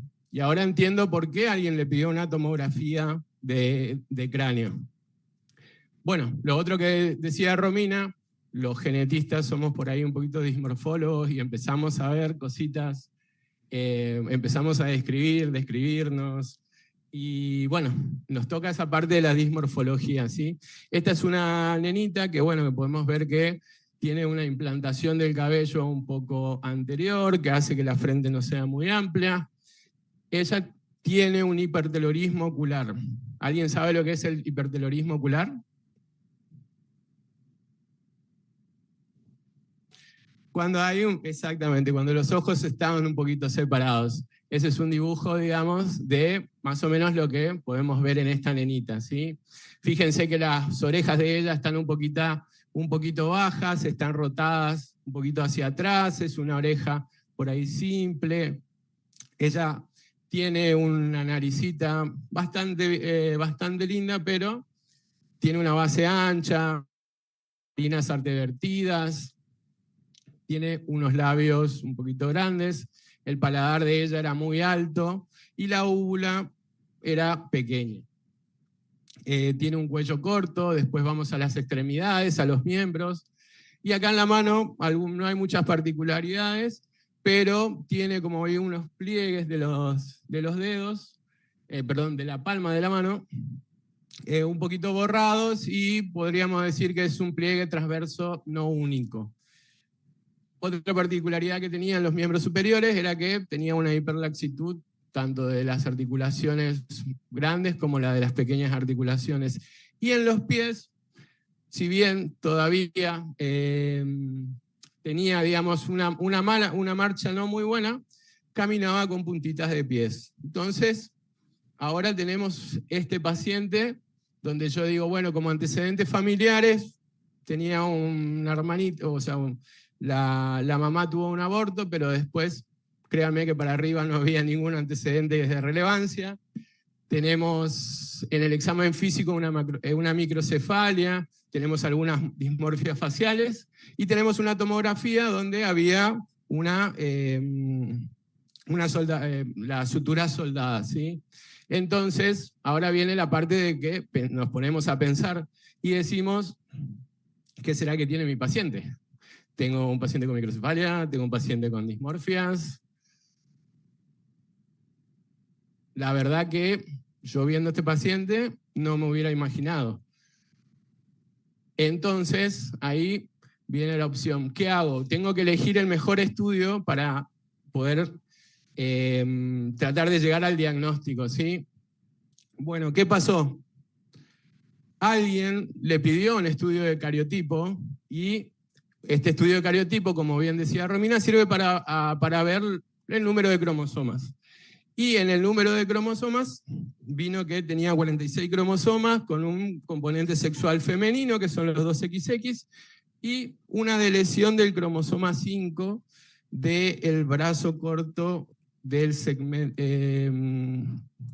1,4. Bueno, y acá tenemos el diagnóstico del paciente. ¿Alguien sabe qué diagnóstico tiene este paciente ahora? ¿Quién dijo? Sí. El diagnóstico de este paciente es el síndrome de Cri-du-Chat.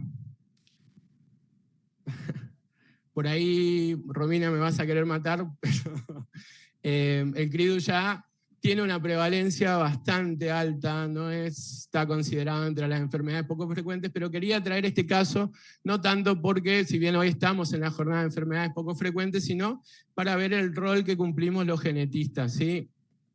Y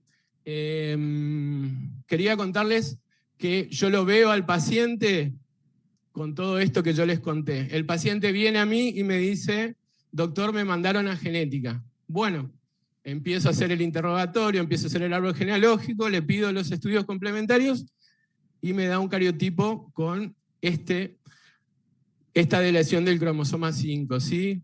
Este paciente ya tenía el diagnóstico de Cri-du-Chat cuando llega a mi consulta. Entonces, le pregunto, bueno, ¿vos ya sabías que tenés este diagnóstico de Cri-du-Chat? Y me queda mirando la mamá. Y créanme que no tenía ninguna discapacidad intelectual la mamá. Me dice, no, me dijeron de que estos cromosomas no están bien. Bueno, perfecto, le hablaron de los cromosomas. ¿Qué pasó? Le digo, bueno, ¿y sabías que, qué sabés de esta alteración que tenés en los cromosomas? Nada, me contaron que es la causa de por qué mi hija es así y que esto no tiene cura. Bien, no les voy a contar lo que es el Cri-du-Chat, sí que tiene por ahí el retraso madurativo, tiene la microcefalia, y sobre todo ese llanto de gato que le da el nombre al síndrome, ¿sí? Y es cierto, este síndrome de Cri-du-Chat no tiene un tratamiento, no hay una pastilla que cure el síndrome de Cri-du-Chat. Y eso lo entendió muy bien la mamá. El tema es que, ¿qué hacemos? Primero, no tenemos un tratamiento. ¿Qué le decimos a la mamá? Tu hijo no tiene cura. Eso es lo que me comentó la mamá. Es cierto, la verdad es que es cierto. Pero no le dieron ningún poquito de esperanza y tampoco le dijeron de que el tratamiento para este tipo de enfermedades es un tratamiento multidisciplinario, ¿sí? Si bien no hay una pastilla, a este paciente hay que hacerle un tratamiento de rehabilitación, estimulación temprana, fisioterapia, fonoaudiología, fonoaudiología, dietas y rutinas saludables, y esto va a mejorar mucho la condición de vida del paciente, ¿sí? Esa mamá se quedó, pasaron 2 años y nunca más volvió al hospital. Está bien, yo por ahí entiendo de que los papás a veces se llevan una mala noticia y no quieren volver al hospital a menos de que esté enfermo el hijo, no quieren volver a control. Pero ahí está la parte en que nosotros los médicos tenemos que hacer hincapié en que si bien no tengo una pastilla mágica, tengo un tratamiento que puedo usar, que puede mejorar la calidad de vida del paciente y que puede mejorar la calidad de vida de esa familia sobre todo, ¿sí? Bueno, después de esto, obviamente, sí, le habían dicho, con este estudio, vos y tu marido se tienen que hacer un estudio genético. Y le pregunto, ¿se hicieron el estudio genético? No, obviamente. Y me dicen, no, porque no queremos saber quién es el culpable de lo que le pasa a la nena. Entonces, ahí está por ahí, hacerme la culpa de que por ahí cuando nosotros le explicamos algo al paciente, listo, ya lo explicamos, pero nos tomamos el trabajo a veces de saber o de preguntarle si entendió lo que nosotros le explicamos. A nosotros nos pasa muchísimo, porque nosotros tenemos que explicarle cosas que a nosotros nos costaron muchísimo entenderlas, las aprendimos en la facultad, y por ahí tenemos pacientes que no tienen una secundaria completa. Entonces tenemos que buscar la forma, hacerles entender de que, por ejemplo, en este caso, para ellos, hacerle el estudio genético a los padres no era para ver quién era el culpable, sino que, bueno, primero, como hoy en la diapo anterior, la causa más frecuente de Cri-du-Chat no es justamente, como hoy explicaban, se presenta generalmente de novo, o sea, en el 80 y el 90% aparece de novo. pero hay un 10% que se puede generar por reordenamientos cromosómicos en los padres, y eso es lo que nosotros tenemos que intentar descartar. Son padres de 26, 28 años que probablemente van a tener otro hijo, y si nosotros podemos, con 2 estudios que son relativamente sencillos y que lo hacemos acá en la provincia, reducir el riesgo a 0, creo que estaríamos haciendo bien nuestro trabajo. Entonces, lo que nos queda pendiente en esta familia es recibir los resultados de los cariotipos de ambos padres.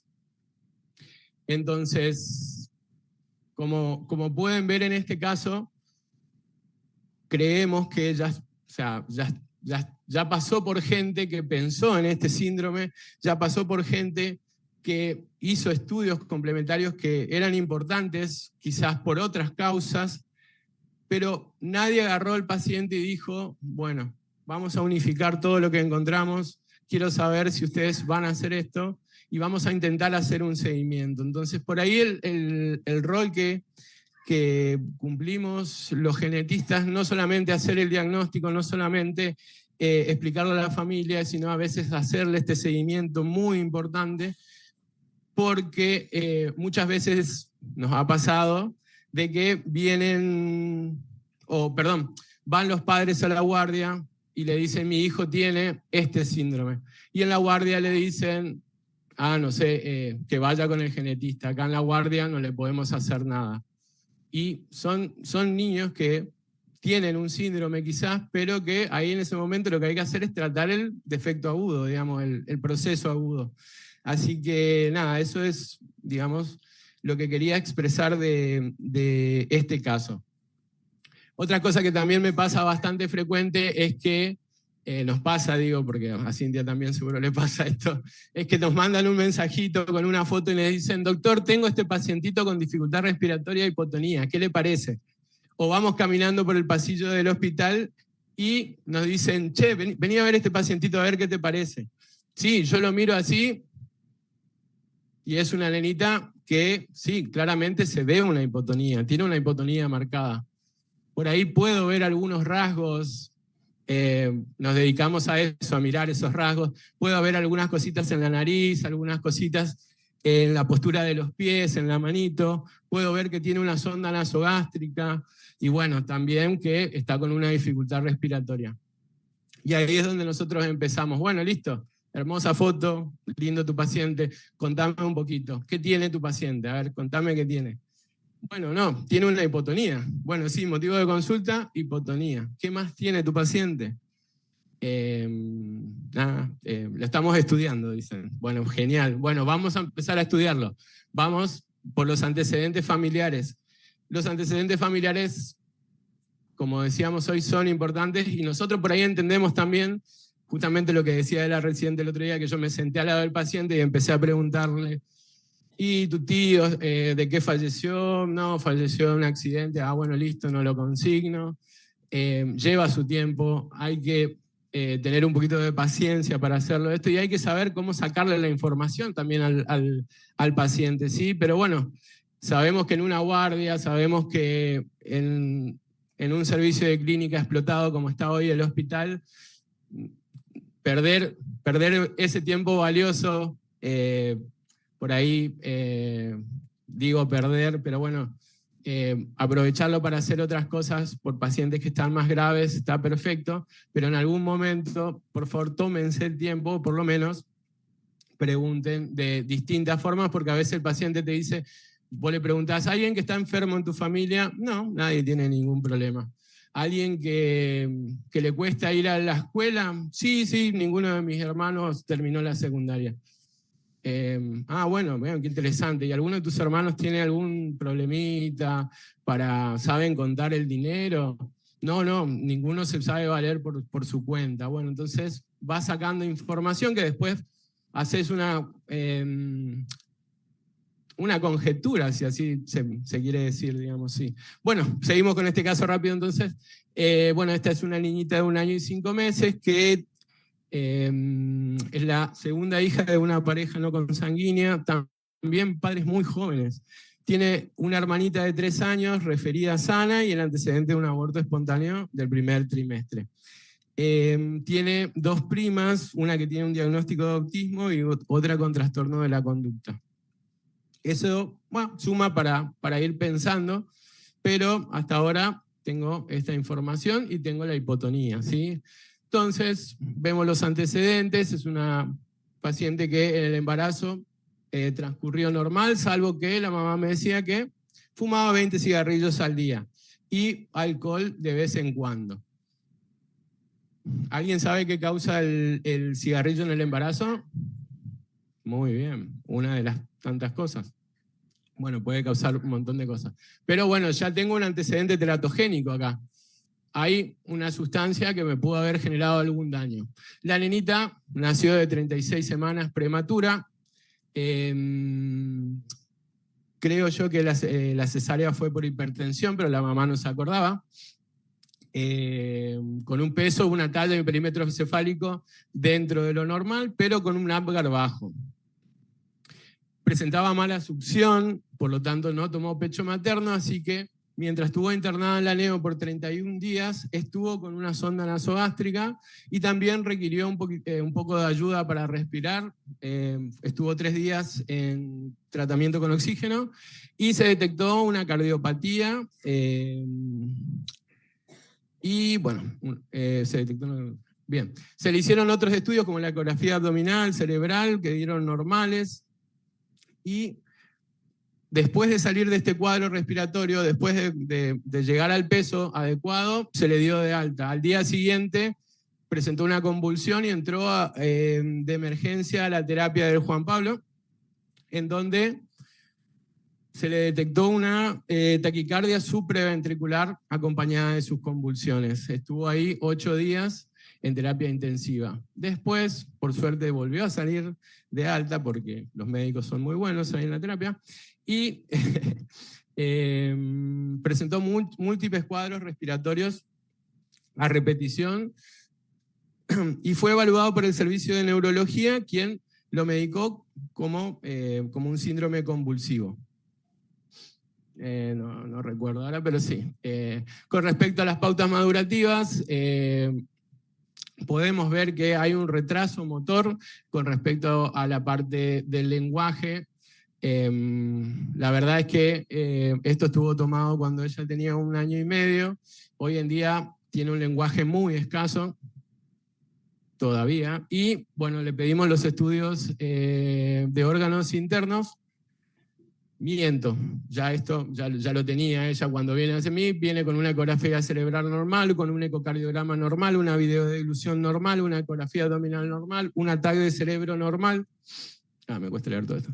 La resonancia de cerebro con un ensanchamiento del espacio supraranoideo frontotemporal bilateral, las oeas pasadas a ambos oídos, el fondo de ojo es normal, se le hizo radiografías de manos que estaban acorde a la edad, y un laboratorio clínico que incluía CPK también, por esa hipotonía, que era normal.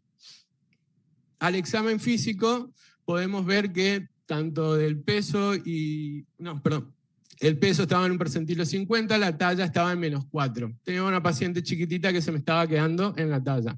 El perímetro cefálico en -2, o sea, en el límite inferior. Bien, esta es mi pacientita. Ella tiene una carita bastante particular.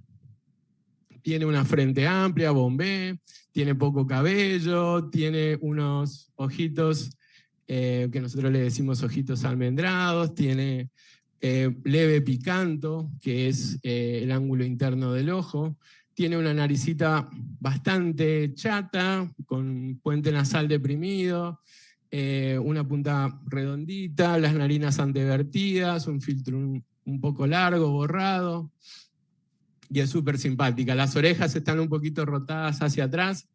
Ella tiene un piebot bilateral, más allá de la hipotonía.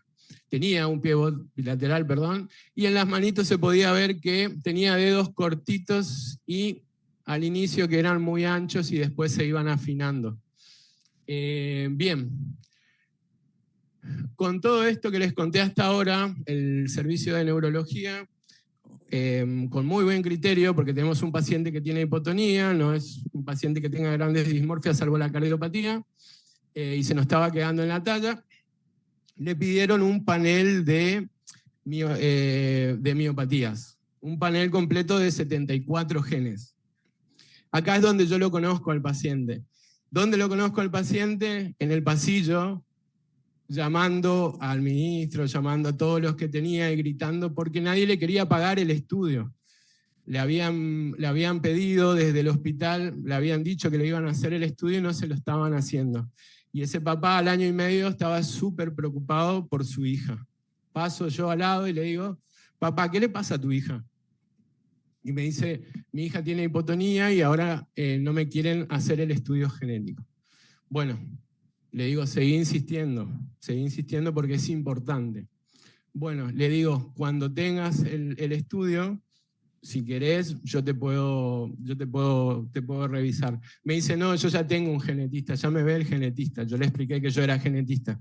Le digo, bueno, igual, como quieras, pero seguí insistiendo y cuando tengas un resultado, si querés, pégate una vuelta. Bueno, ¿qué pasó? El estudio logró que que el ministerio le cubra el estudio. Así que decimos que hay gente que puede hacer este tipo de estudios sin tener obra social y con un poquito de interés y un poquito de contactos quizás. Y el estudio dio, a ver si puedo engancharla acá, dio una variante patogénica heterocigota en el gen COL6A3. ¿Qué quiere decir todo esto? Que sí, se encontró una variante en un gen que produce una proteína que tiene que ver a nivel muscular y que esta variante es patológica y por lo tanto hace que el músculo no trabaje bien.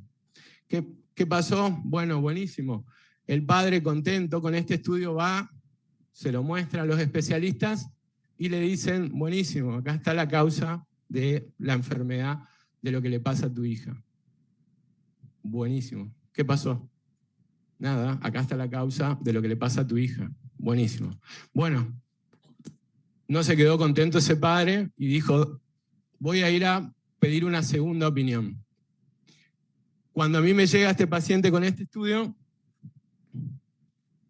reviso el estudio, me pongo a estudiar porque no es que sabemos todos esto, y vemos que esta variante patogénica está relacionada a enfermedades en el colágeno, pero de manera recesiva. Empezábamos a buscar y teníamos una sola variante de las dos variantes recesivas. Entonces pedimos al laboratorio decir, bueno, la verdad que tengo un paciente con hipotonía, tengo una variante patogénica, ¿será que podrían revisar de vuelta esto? Por las dudas no se le escapó una variante por ahí. El laboratorio lo revisó y dijo, no, eso es lo único que se pudo encontrar en este panel. Bien, ¿qué pasó? Yo con este panel evalué 74 genes de los 2000 genes que conocemos hasta hoy en día. Entonces, no cubrí todo lo que debería haber cubierto. Y este panel tiene un costo bastante elevado y pedir todos los genes sale prácticamente lo mismo. Entonces, ¿a qué va esta acotación? Acá a veces es bueno, ya que vamos a hacer un gasto, ya que vamos a invertir en un estudio, ver si este estudio es el mejor que podemos elegir o podemos quizás elegir otro que sea mucho más completo porque no sé lo que tiene. Esta tecnología inversa, no es tecnología, ¿cómo es que dijiste, Romeo? Un fenotipado inverso. Voy, tiro un estudio y veo que sale en el estudio, digamos, ¿sí? Pero no sé si se dieron cuenta que teníamos un paciente con hipotonía, cardiopatía, teníamos un paciente con dismorfias y no tenía un estudio de cromosómico. Quizás con un buen criterio, quizás porque nadie se lo había pedido también, ¿sí? Bueno, acá es donde dijimos, bueno, ¿qué hacemos ahora? El padre, me gustaría saber qué tiene mi hija, perdón. Entonces, empezamos a agarrar la bibliografía, empezamos a revisar el caso, empezamos a ver los antecedentes, y surgió la idea. En realidad la idea ya había surgido antes y fue un diagnóstico de pasillo que lo hizo la doctora Zappa, que me había comentado, me había mandado la foto y me dice, che, Loli, ¿no te parece este tal paciente? Yo le digo, sí, tiene cara, tiene hipotonía, bueno, ¿por qué no pensarlo, digamos? Bueno, ¿qué pasó? Dijimos, bueno, el papá no tenía plata para pagar otro estudio, nosotros no tenemos plata para pagarlo en el hospital tampoco. Bueno, vamos a buscar qué podemos hacer. Y ahí apareció la solidaridad de la gente y un laboratorio de Buenos Aires, el laboratorio del Centro Nacional de Genética, que hace estos estudios. Le presentamos al paciente y nos dijo, sí, manden la muestra. Dale, buenísimo. Le explicamos al papá, papá, le vamos a sacar una muestra otra vez genético. Pero si ella ya le sacaron un estudio genético, ¿para qué le vas a hacer otro? No, porque esto va orientado a otra cosa. Tenemos una idea y queremos probarla. No puede ser que no nos salga nada.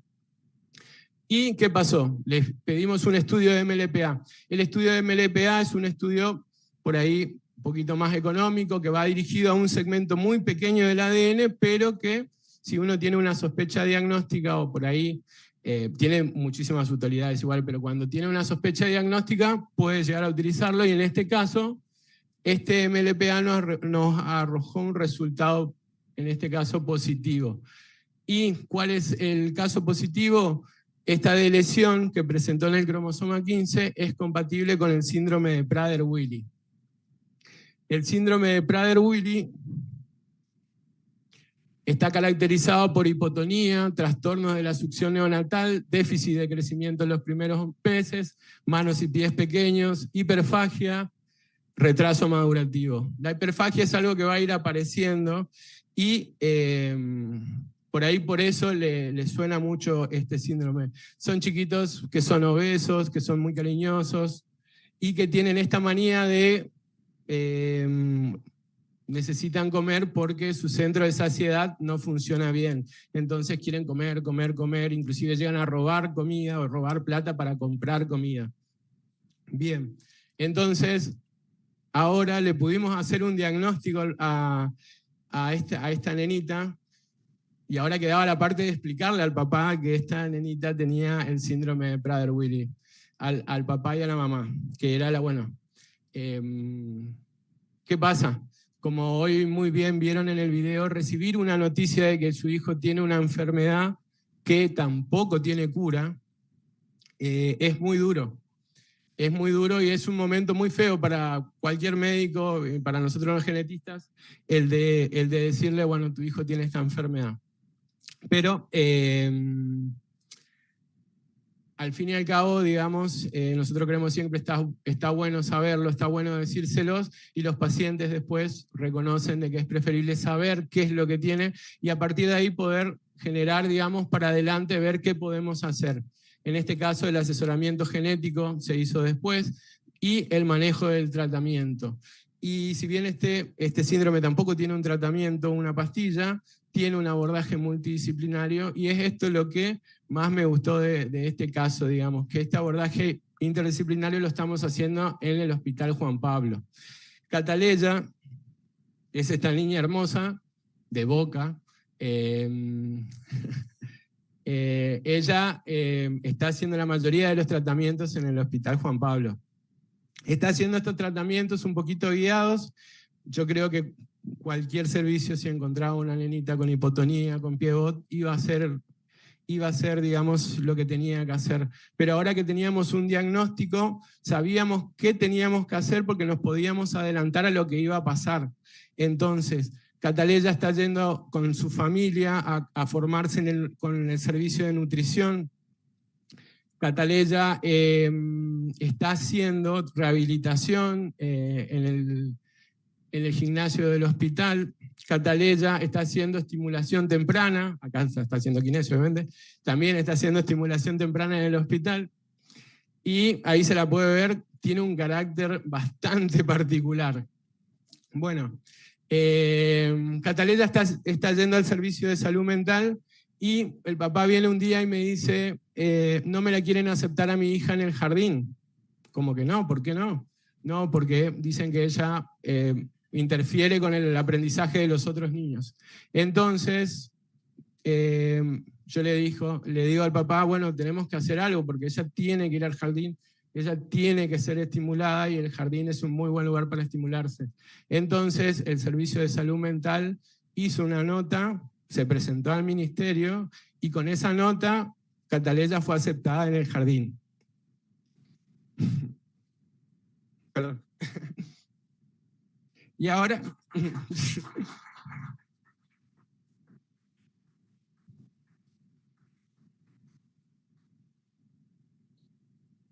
Y ahora Cataleya es la hermosa nena que vemos acá.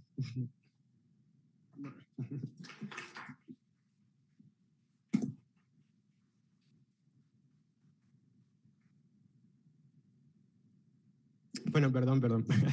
Bueno, nada, quería agradecerle entonces por el tiempo. Yo sé que ya nos pasamos de hora, así que por favor, Romy y Amanda, si quieren subir, así hacemos las preguntas.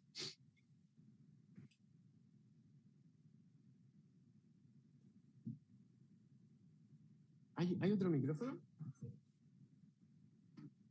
¿Alguna pregunta? Sí, por favor.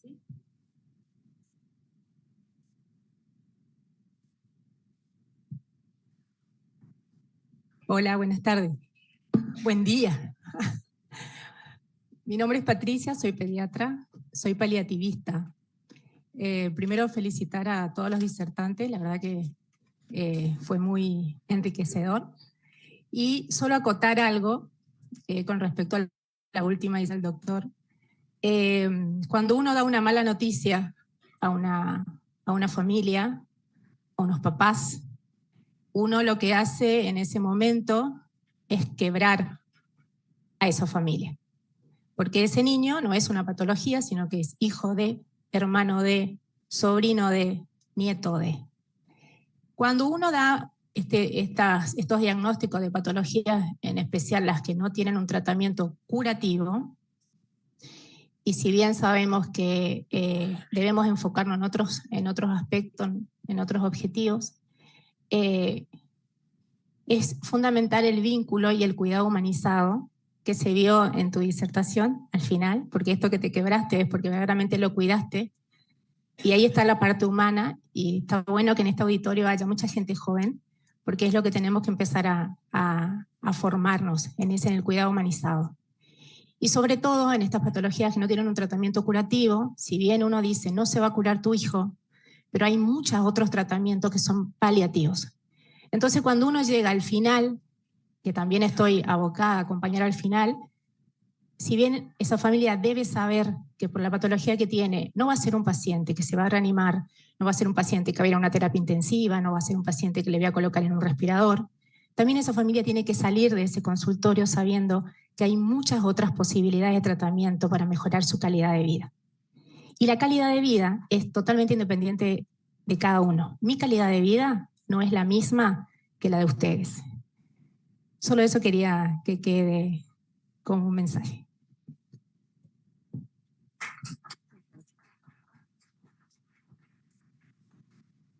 ¿Alguna otra pregunta? No, yo quería hacer un comentario sumándome a la doctora, porque pareciera como que tratamiento es instalar algo, ¿no? Solamente, o lo que decía de curar sí, no, como si fuera... Y las intervenciones tempranas, con diagnósticos tempranos, realmente cambia el pronóstico de la gente en calidad de vida, en su día a día, y en los cuidados médicos también. Cuando yo me formé hace 20 años, Prader-Willi era sinónimo de obesidad, hiperfagia, diabetes en la adultez.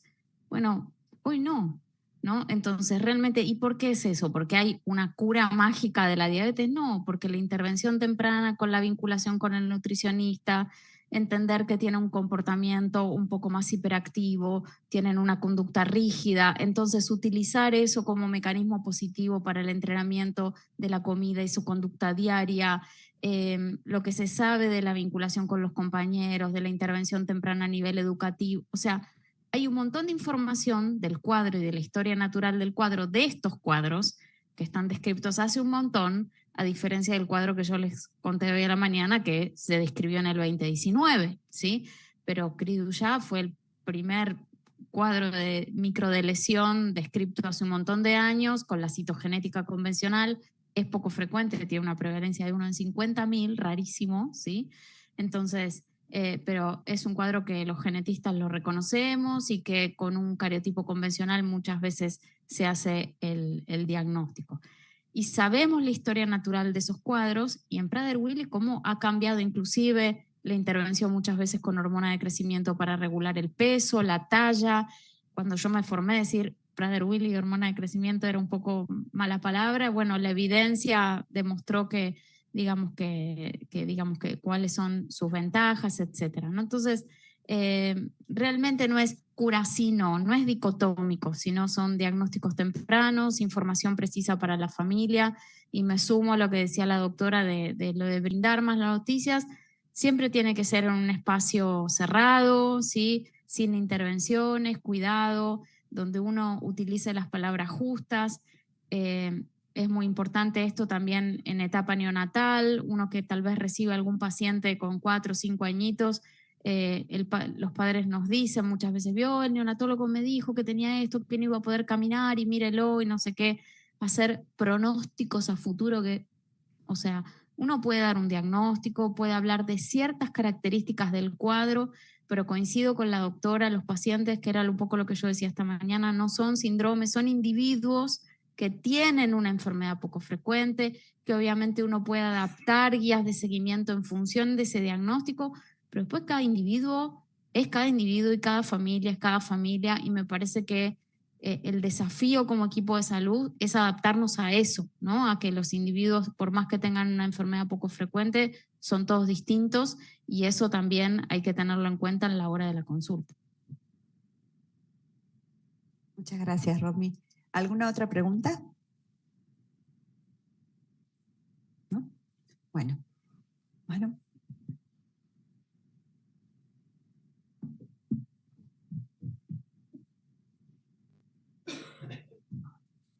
A continuación, se va a hacer a los disertantes una entrega del pequeño presente.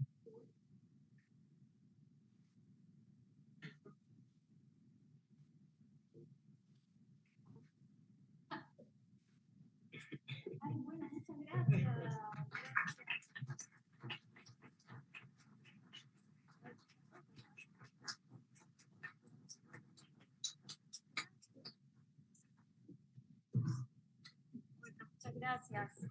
Bueno, acá estamos.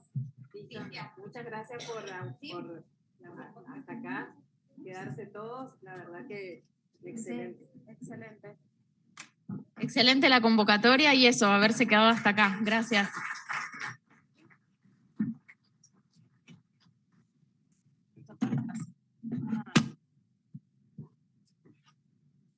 Para finalizar el evento, invitamos a Sequencor a compartir unas palabras. Bueno, si me permiten, primero que nada, me pidieron los chicos del Rotary que estuvieron colaborando con nosotros para hacer una entrega, una notificación. ¿Querés subir, Facu? Los chicos del Rotary estuvieron colaborando con nosotros en la organización y fueron los que estuvieron en la acreditación. Así que...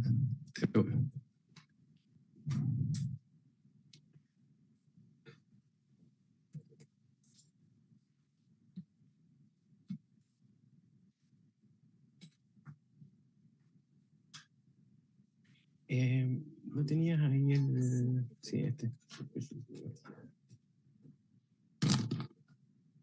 Dale.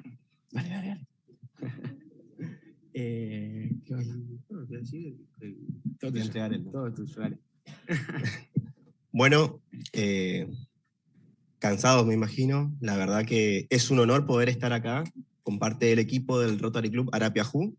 Somos un club rotario que nació hace muy poco. Quizás la mayoría hayan conocido o hayan escuchado hablar del Rotary, pero el Rotary es una organización internacional que presta servicio a la comunidad en diferentes áreas. Una de esas áreas es la salud. Así que primero que nada, en nombre del equipo, quiero felicitar a mi amigo Lorenzo y a todo el equipo que fue parte de esta maravillosa jornada, que la verdad fue espectacular. En lo personal, mi rubro es el derecho, así que imaginarán cómo quedé con la cabeza. Pero bueno, Lorenzo, muchas felicitaciones. Espero que este tipo de jornadas se sigan replicando, se sigan sumando, sigan participando de manera activa. Y bueno, estaremos también presentes para colaborar en la próxima. Esperamos. ¿Qué tal?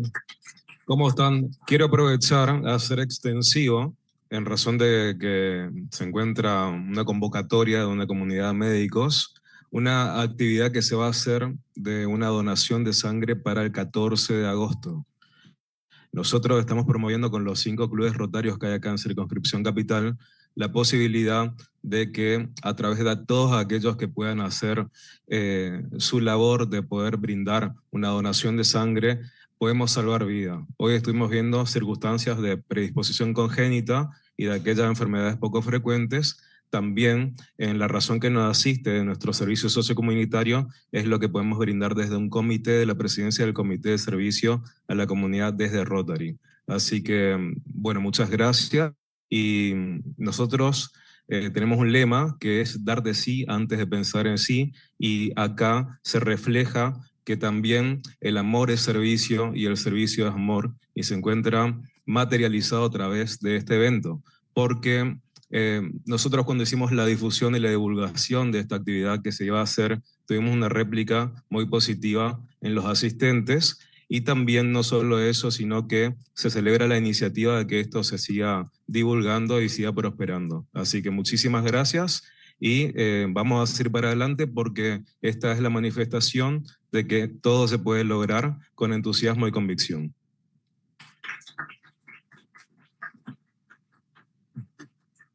Bueno, y acá los chicos me hicieron el trabajo más fácil, entonces, porque bueno, ahora termina, hacemos el cierre del primer bloque de las primeras jornadas de enfermedades poco frecuentes por un diagnóstico a tiempo. Nos queda más nada que expresarle nuestro agradecimiento por estar presentes acá, por su participación, por su compromiso en acompañarnos en este camino. Y nada, más que vamos a hacer una foto grupal otra vez.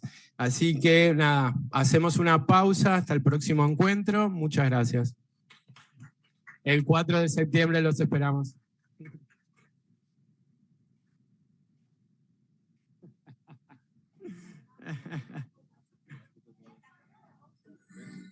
De septiembre.